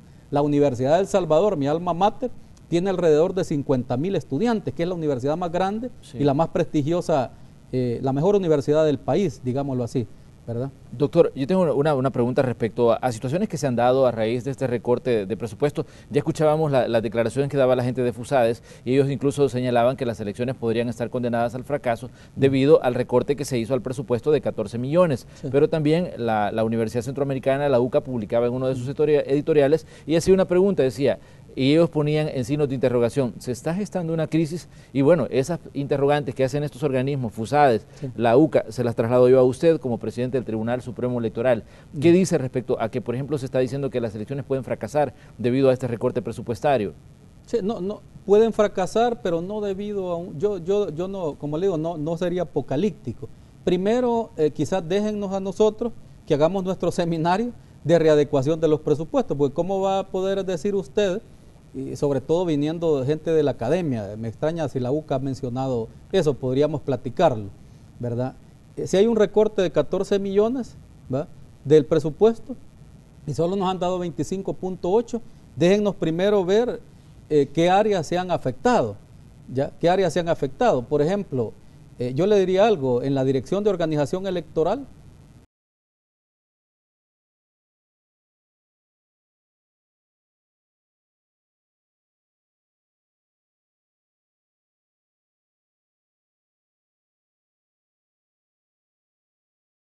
apostolado que nos hizo padecer, digamos, algunos actores de la sociedad salvadoreña,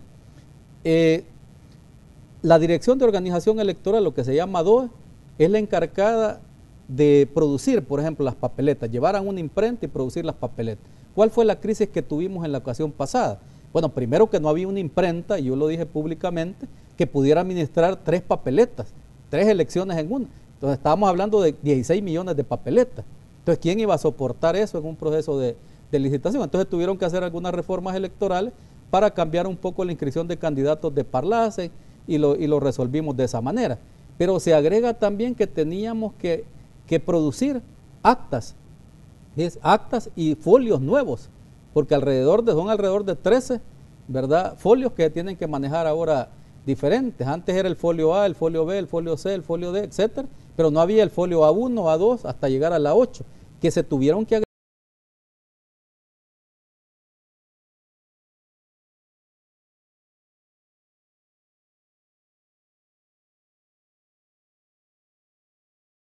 de voto cruzado dependiendo del municipio. Entonces, esas fueron las crisis que se generaron. Ahora, esa readecuación de presupuesto, a la DOE le han cortado 2 millones, imagínate, 2 millones de dólares. La DOE es la que maneja el presupuesto más alto, son 15 millones, se puede imaginar, de dólares, porque ahí van las papeletas y van incluidos las actas.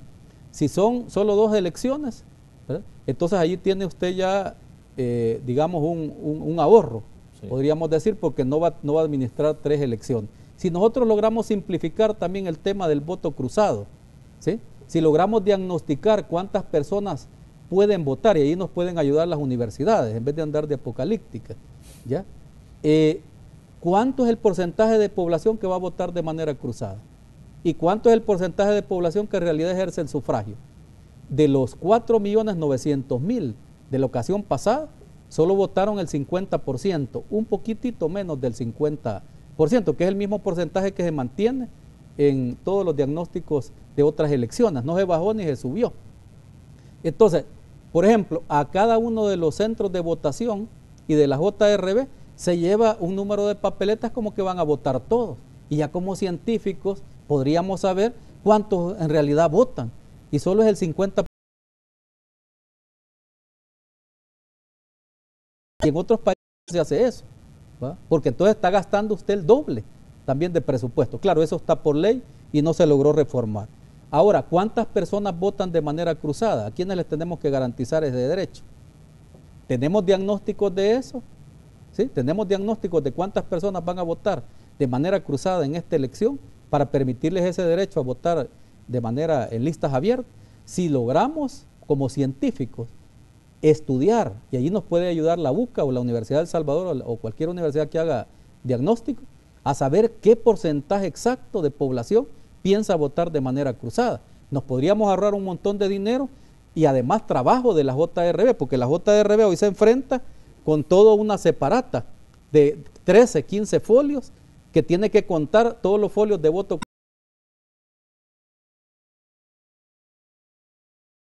papelería, multiplicado por la cantidad de veces que tiene de electores en esa mesa.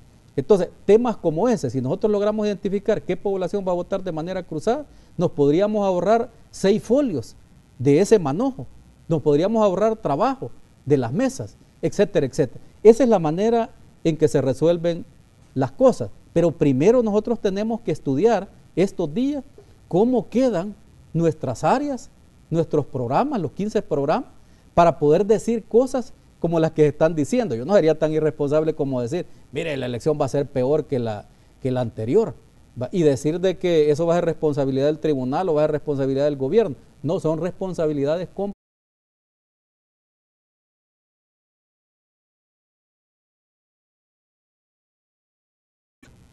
Porque eso ha traído graves consecuencias para nuestro país, y lo digo como científico social que me jacto de serlo, y lo podemos debatir.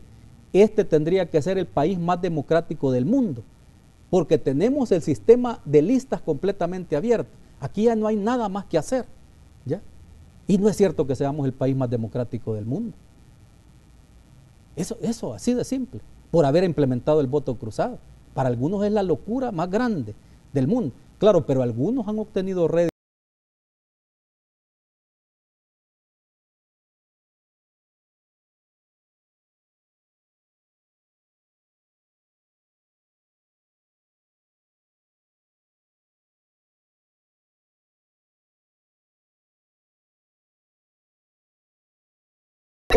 Con esa tecnología no se tarda 2 horas. Y las papeletas son del tamaño de un billete. Y tienen las máquinas, toda la tecnología para hacerlo, ¿sí?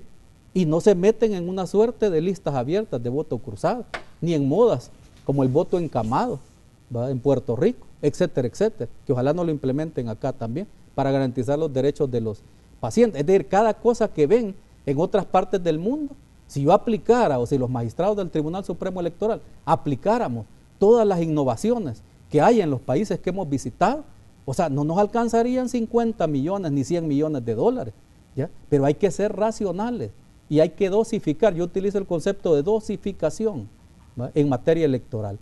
Cada cosa en su...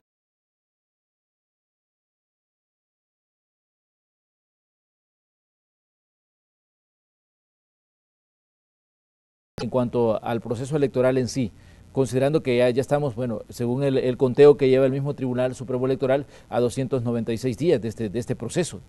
Bueno, yo no los había contado los días porque no me gusta que me cuenten la jugada. Mire, yo creo que lo importante es que nosotros nos pongamos a trabajar, y un llamado también a la familia del Tribunal Supremo Electoral, que se desvela también esa noche y que hace toda la planificación. Un llamado a no confiar en los falsos profetas, ni en los apocalípticos. O sea, nosotros pongámonos a trabajar. Si logramos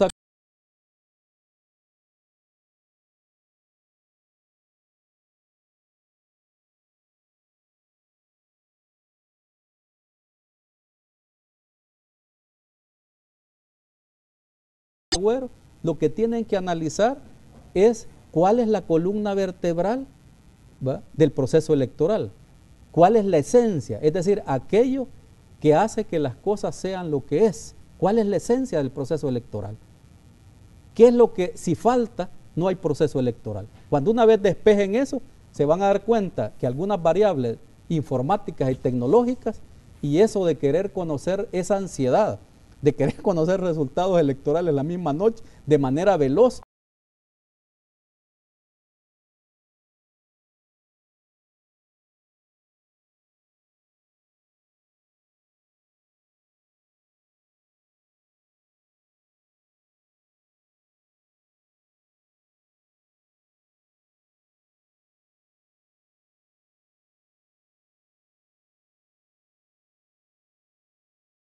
En los resultados electorales, y eso, esta autoridad, su presidente del Tribunal Supremo Electoral, y lo mismo, creo que eso es a tono y a coro con los magistrados y magistradas del Tribunal Supremo Electoral, estamos haciendo todos los esfuerzos por garantizar que esos resultados sean transparentes.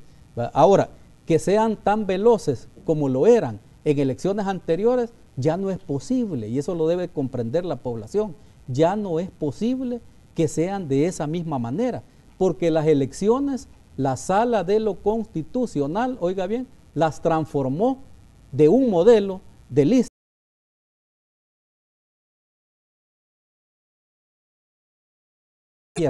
Entonces, lo que dificulta el proceso electoral para la transmisión de resultados, no para entregar paquetes electorales, ¿ya? Que es otra cosa, ni para producir papeletas, que es otra cosa. Entonces, solo están en riesgo los resultados electorales, pero no, digamos, los resultados electorales de la elección, sino que esa misma noche, eso es lo que tenemos que discutir, ¿va? ¿Qué resultados electorales podemos dar, ¿verdad? Esa misma noche? Y eso vamos a depender del trabajo también que haga cada una de las JRB, que hoy estamos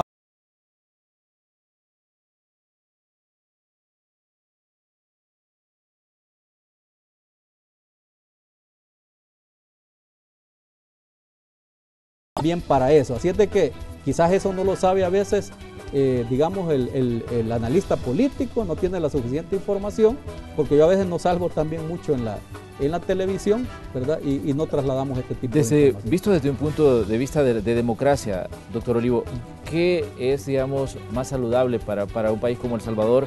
¿Las listas abiertas, las listas cerradas? O sea, ¿es más beneficioso una que la otra? O sea, ¿cuál es su evaluación de esto? Lo que pasa es de que, digamos, aquí se ha abierto un abanico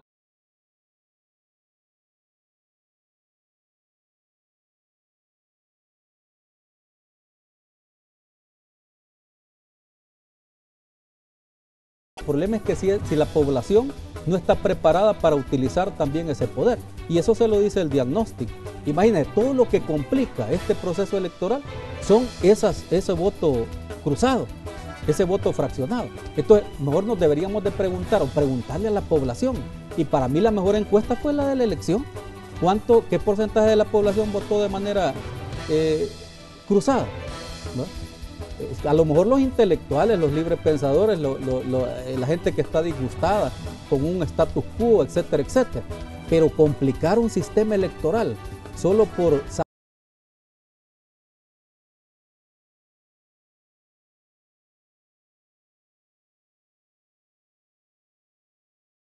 ¿Por qué complicar tanto un proceso electoral? Lo ha señalado la OEA.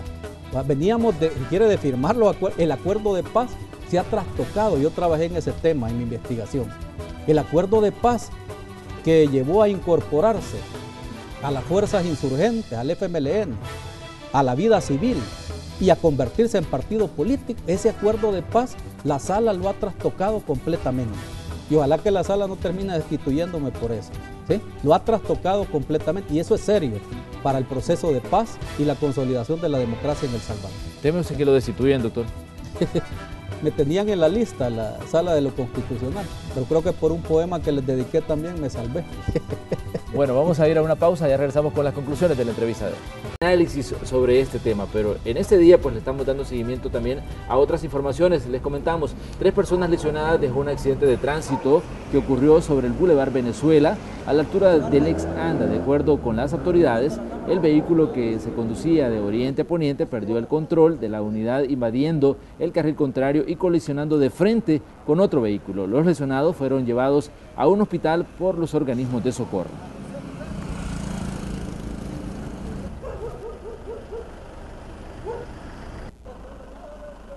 Es que por este tiempo, cuando ya empieza a caer la lluvia, ¿ve? Eso es lo que pasa.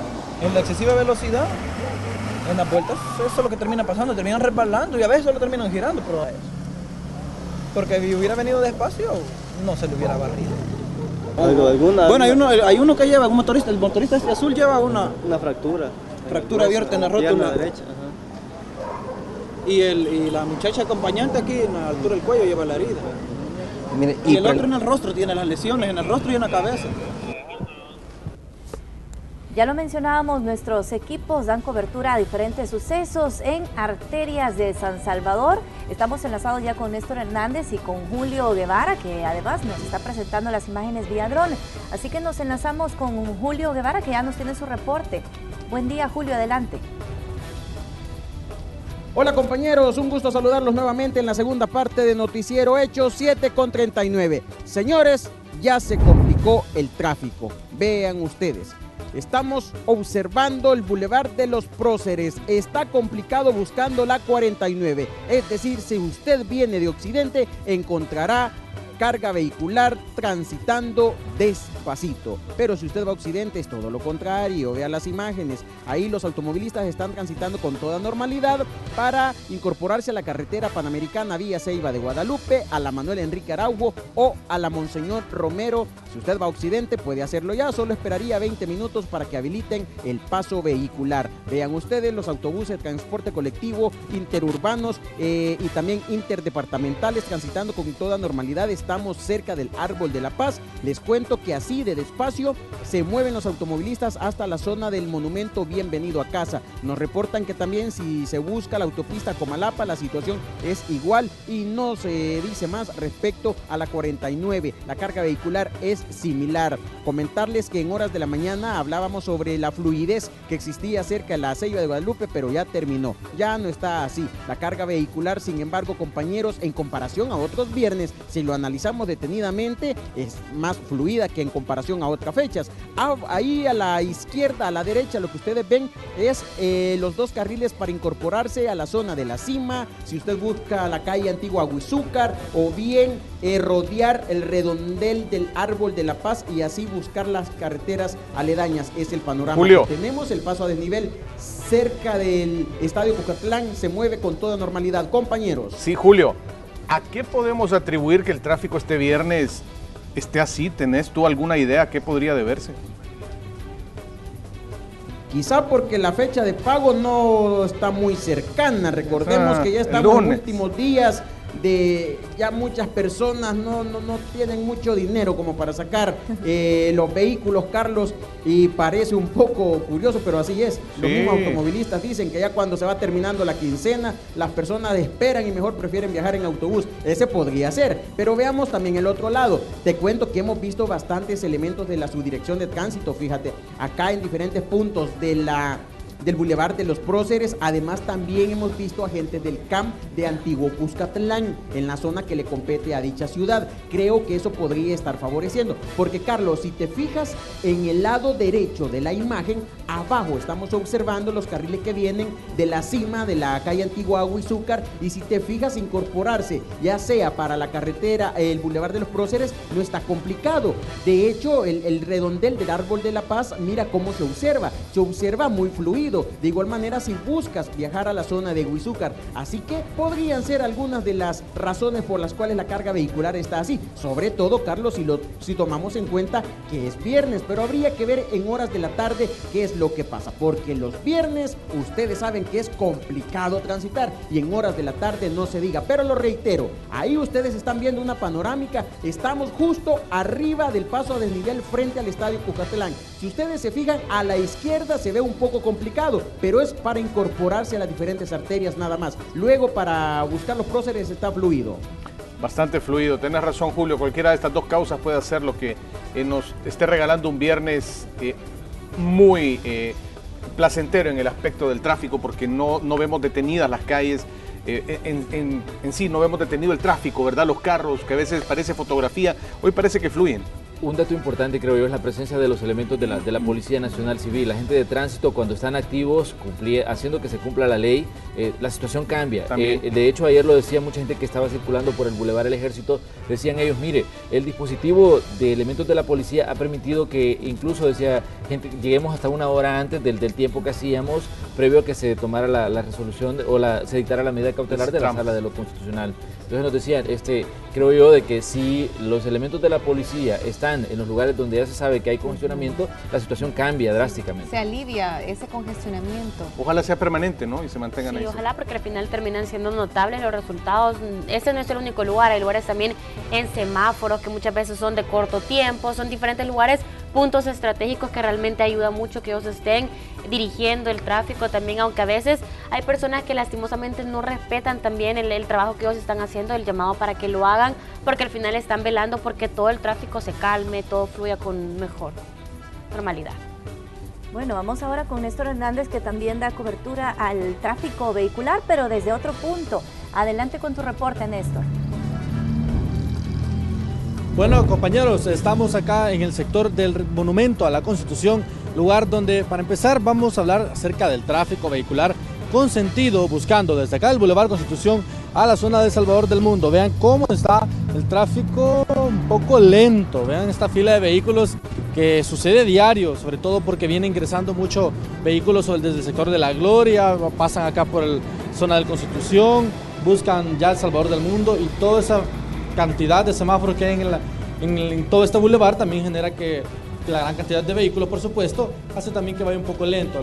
Ven los motociclistas que van prácticamente en medio de las dos filas de vehículos, tampoco lo deberían de hacer porque se puede generar algún accidente de tránsito. Así que así está el tráfico a esta hora de la mañana, para que lo tomen en cuenta también nuestros amigos televidentes. Y vamos también a mostrarles acá en el Monumento a la Constitución este redondel, donde, por cierto, acá en esta plaza que hay en el lugar, habrá una concentración por parte de organizaciones de la sociedad civil que van a hacer una protesta y van a hacer el lanzamiento de una campaña, digámoslo.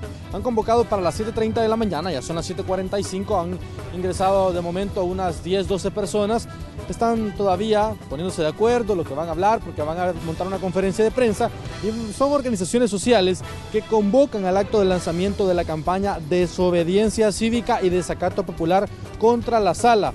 Esto aseguran que para lograr la destitución de 4 magistrados de la Sala de lo Constitucional, que recordemos, estamos hablando de los 4 magistrados que votaron hace unos días, que decidieron emitir una medida cautelar en la cual pues Estamos hablando que el Citrams, este sistema integrado de transporte de la área metropolitana de San Salvador, ya no tendrá carriles auxiliares, a excepción de Armando Pineda Navas, que es el presidente de la Corte Suprema de Justicia, quien dijo que no iba a votar por esta, al menos que él no estaba de acuerdo con esto, y que en este caso, pues este es lo que van ellos a lanzar una campaña en contra de los magistrados de la sala para que se les pueda destituir, aseguran estas organizaciones, y que ya en unos minutos van a concentrarse, aseguran, en mayor cantidad de personas. Así que de momento sí la situación, incluso ven cómo están avanzando la cantidad de vehículos en los alrededores de manera normal, pero sí con complicaciones para poder integrarse a las zonas del Boulevard Constitución. Compañeros, así en ese sector. Bueno, gracias a Néstor Hernández por este dato desde ahí, desde la zona del Boulevard Constitución, el monumento a la Constitución de la República. Y recordar también, Carlos, que por Constitución las decisiones que emanan de la Sala de lo Constitucional son de obligatorio cumplimiento y son inapelables. Sí, para las esa es, a ver, es que eso, el tema de no apelarlas es complicado, porque el proceso de inconstitucionalidad ataca una norma, un decreto, una orden. Por un motivo específico te piden que lo declares que no es constitucional. Pero posteriormente puedes volverlo a atacar por otro motivo. Y esto puede hacer que cambie la circunstancia. Es decir, tan inamovible no es. Es inamovible por ese argumento, pero si lo atacás por otro sector, las cosas pueden darse vuelta también y pueden cambiar. Eso lo saben las personas que manejan el tema constitucional. Así es, yo creo que se está poniendo, digamos, un panorama interesante, un debate que se va abriendo sobre las situaciones que tienen que ver con el tema de transporte público a raíz de esta medida cautelar. Y yo creo que vamos a estar atentos a todo el debate que se pueda generar, incluso sobre estas situaciones que tienen que ver con, digamos, ataques directos a los magistrados de la Sala de lo Constitucional. De acuerdo. Ahora, información importante para nuestros televidentes también, y lo vimos el día de ayer, el tráfico fluía prácticamente sin mayores percances, sin inconvenientes, y a raíz de la protesta que se empezó a generar se complicó la situación. Vamos a estar pendientes también y vamos a darle seguimiento a esta protesta que seguramente se va a generar, o a esta concentración de personas, y esperemos que no se complique la situación así como ocurrió el día de ayer. Así es. Bueno, mientras tanto les vamos a detallar otras informaciones. Las cárceles del país no dan abasto para la demanda de privados de libertad. Sin embargo, existen algunos programas estatales que buscan reducir el hacinamiento. Luis Alberto López nos ha preparado un reporte sobre este tema. Por hoy, el sistema penitenciario del país está a 370% de su capacidad. Un hacinamiento generalizado. Son 38.000 privados de libertad. Solo 11.000 cupos disponibles. Para desahogar el régimen carcelario se desarrollan programas de semilibertad, construcción de nuevas cárceles y granjas penitenciarias. Para finales de este año vamos a tener construida esta granja, que van a ser más de 1.100 espacios. Vamos a tener habilitada la granja de mujeres en Izalco, que son 1.000 espacios para mujeres. Vamos a tener el centro temporal de reclusión de Mariona, que son 3.000 espacios nuevos, más 3.060 espacios que tenemos en los dos penales de Izalco, el de fase 2 y el de fase 3. Estamos hablando, y posiblemente el centro temporal de reclusión de Izalco también, que vamos a construir uno, y en Santa Ana, que tendremos otros 2 centros temporales de reclusión, más de 14.000 espacios nuevos. Pero hay otros proyectos que buscan desahogar las cárceles dentro del programa Yo Cambio. Más el régimen progresivo, que esperamos también que vayan egresando algunos, y los 2.000 brazaletes, que ya estamos en la fase de adjudicación, que entiendo yo que el día viernes se va a comunicar a la empresa ganadora. Hoy por el momento no puedo dar mayores detalles. Ahí vamos a tener 2.000 personas que, en lugar de ingresar a prisión, pueden gozar, ¿verdad?, de la sustitución de la detención provisional con el sistema de brazaletes. El objetivo es reducir el nivel de hacinamiento en un 160% a finales del año 2018. Con imágenes de Israel Cortés, Luis Alberto López. Y el gobierno de los Estados Unidos anunció la detención de casi 1.400 pandilleros en operativos realizados durante 6 semanas, en la mayor operación desarrollada hasta ahora por la Unidad de Investigación del Departamento de Seguridad Nacional. Informan que 933, escuche usted, son ciudadanos de los Estados Unidos, mientras que 445 son extranjeros procedentes de 21 países de Sudamérica, Centroamérica, Asia, África, Europa y el Caribe. Entre los detenidos figuran 3 personas que se habían beneficiado en el pasado del programa de acción diferida conocido por sus siglas en inglés como DACA, proclamado en 2012 por el expresidente Barack Obama para los indocumentados que llegaron a Estados Unidos de niños conocidos como los Dreamers. Desde que comenzó DACA en 2012, el Departamento de Seguridad Nacional ha negado el alivio migratorio a 1.500 personas debido a su afiliación o su relación con estructuras criminales. Y el Tribunal Segundo de Sentencia de Santa Ana absolvió al ex juez presidente de ese mismo tribunal, Carlos Alfredo Alvarado Rodríguez, a quien la Fiscalía General de la República acusó de violar a un joven.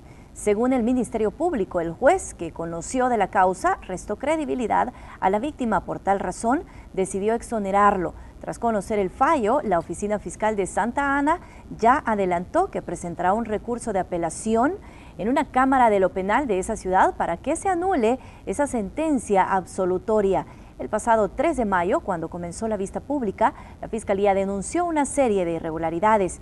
Los peritos del Instituto de Medicina Legal, que fueron presentados como testigos, cambiaron su versión al momento de declarar ante el juez.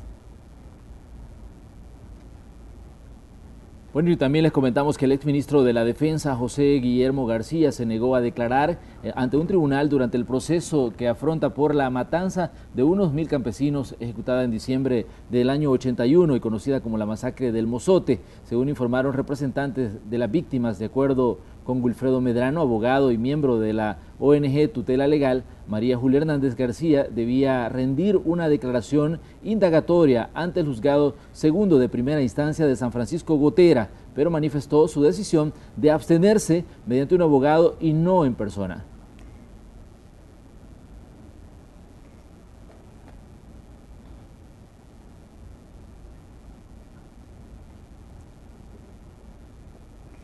Y más información, el director de Asuntos Económicos y Sociales de la ANEP, Waldo Jiménez, aseguró que el resultado de la elección de candidatos al Instituto de Acceso a la Información Pública, coordinada por el Ministerio de Economía, fue ilegal y atenta contra los derechos de los electores y candidatos.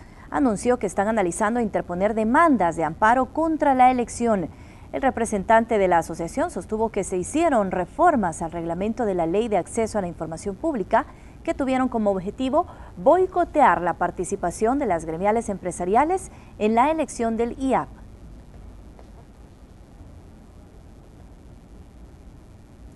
Y en otros temas, la diputada del partido Arena, Maite Iraeta, deberá pagar una multa de $1.006.80 tras ser sancionada por el Tribunal de Ética Gubernamental por infringir el deber ético regulado en el artículo 5 de la Ley de Ética Gubernamental. Iraeta intervino en la contratación de su hermana en la plaza de asistente técnica en la Asamblea Legislativa.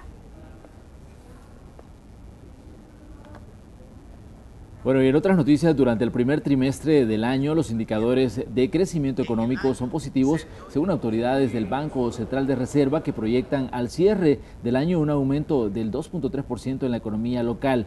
De enero a marzo, según el BCR, se ha alcanzado una inversión privada de más de 1.032 millones de dólares. Las exportaciones han crecido un 10%, siendo la industria manufacturera y el sector agropecuario los que más han tenido buen desempeño. Las remesas no se han quedado a la zaga y han experimentado un crecimiento que supera el 12% al recibirse en los primeros 3 meses del año 1.070 millones de dólares. Y es que los resultados del Censo Nacional de Talla y Peso reflejan datos preocupantes para las autoridades de salud. Estos deben ser tomados en cuenta por los padres de familia, principalmente en lo relacionado a la alimentación de nuestros hijos. En 5.251 centros escolares, con un sector poblacional de 127.338 alumnos, se llevó a cabo un censo de talla y peso en niños de primer grado. Los resultados, dicen las autoridades, reflejan un incremento en niños obesos desde 2012 a la fecha. Un 17.1% tiene sobrepeso, no llega a obesidad, pero pesa más de lo que debe pesar. Un 13.64% tiene obesidad, o sea, tiene un índice de masa corporal mucho más alto de lo que debería pesar. O sea, de 2012 a esta fecha tenemos 7% más. Algunos de los hallazgos del censo indican que en algunos municipios hay 0% de desnutrición severa y más del 50% en sobrepeso y obesidad. San Luis del Carmen de Chalatenango, San Francisco Lempa de Chalatenango, San Isidro Labrador de Chalatenango, reporta 0 desnutrición crónica. Pero ojo, el que más alto tiene sobrepeso y obesidad pues es San Luis del Carmen. El estudio se realizó en escuelas públicas y privadas en niños entre 6 y 9 años. El propósito es identificar áreas geográficas para la implementación de medidas que contribuyan a la disminución de los altos índices de obesidad. Acciones que ya están listas, dice el ministro de Educación. El tema fundamental tiene que ver con grasas, con azúcar, con sodio. Mientras aún no se implementen esas acciones, los niños continuarán consumiendo lo que generalmente les venden en las escuelas. Churros y soda, jugo, pupusas, panes. Con imágenes de Denis Bolaños, informó Azucena Sandoval. A cuidar nuestra salud y bueno, a saludar en este momento a los caballeros de Hola El Salvador que ya están listos con las temáticas que han preparado para este día viernes. Buenos días. Buenos días, mi estimada Celida, a todos los compañeros de Cero Hecho. Bueno, hoy es viernes, llegó el fin de semana, contentos porque vamos a poder disfrutar un poquito con la familia, por lo menos el domingo, porque muchas veces los sábados hay una serie de actividades. Bueno, aparte de los temblores que nos han asustado desde ayer en la tarde, que se han sentido un poquito ahí fuertes, quiero contarles que dentro del programa hoy vamos a bailar, mi estimada Celida, vamos a ser hechizados por la Sonora Hechicera. Bueno, nos quedamos con ustedes. Nosotros nos despedimos. Será hasta el día lunes, 5:30 de la mañana. Hechos AM. Feliz fin de semana.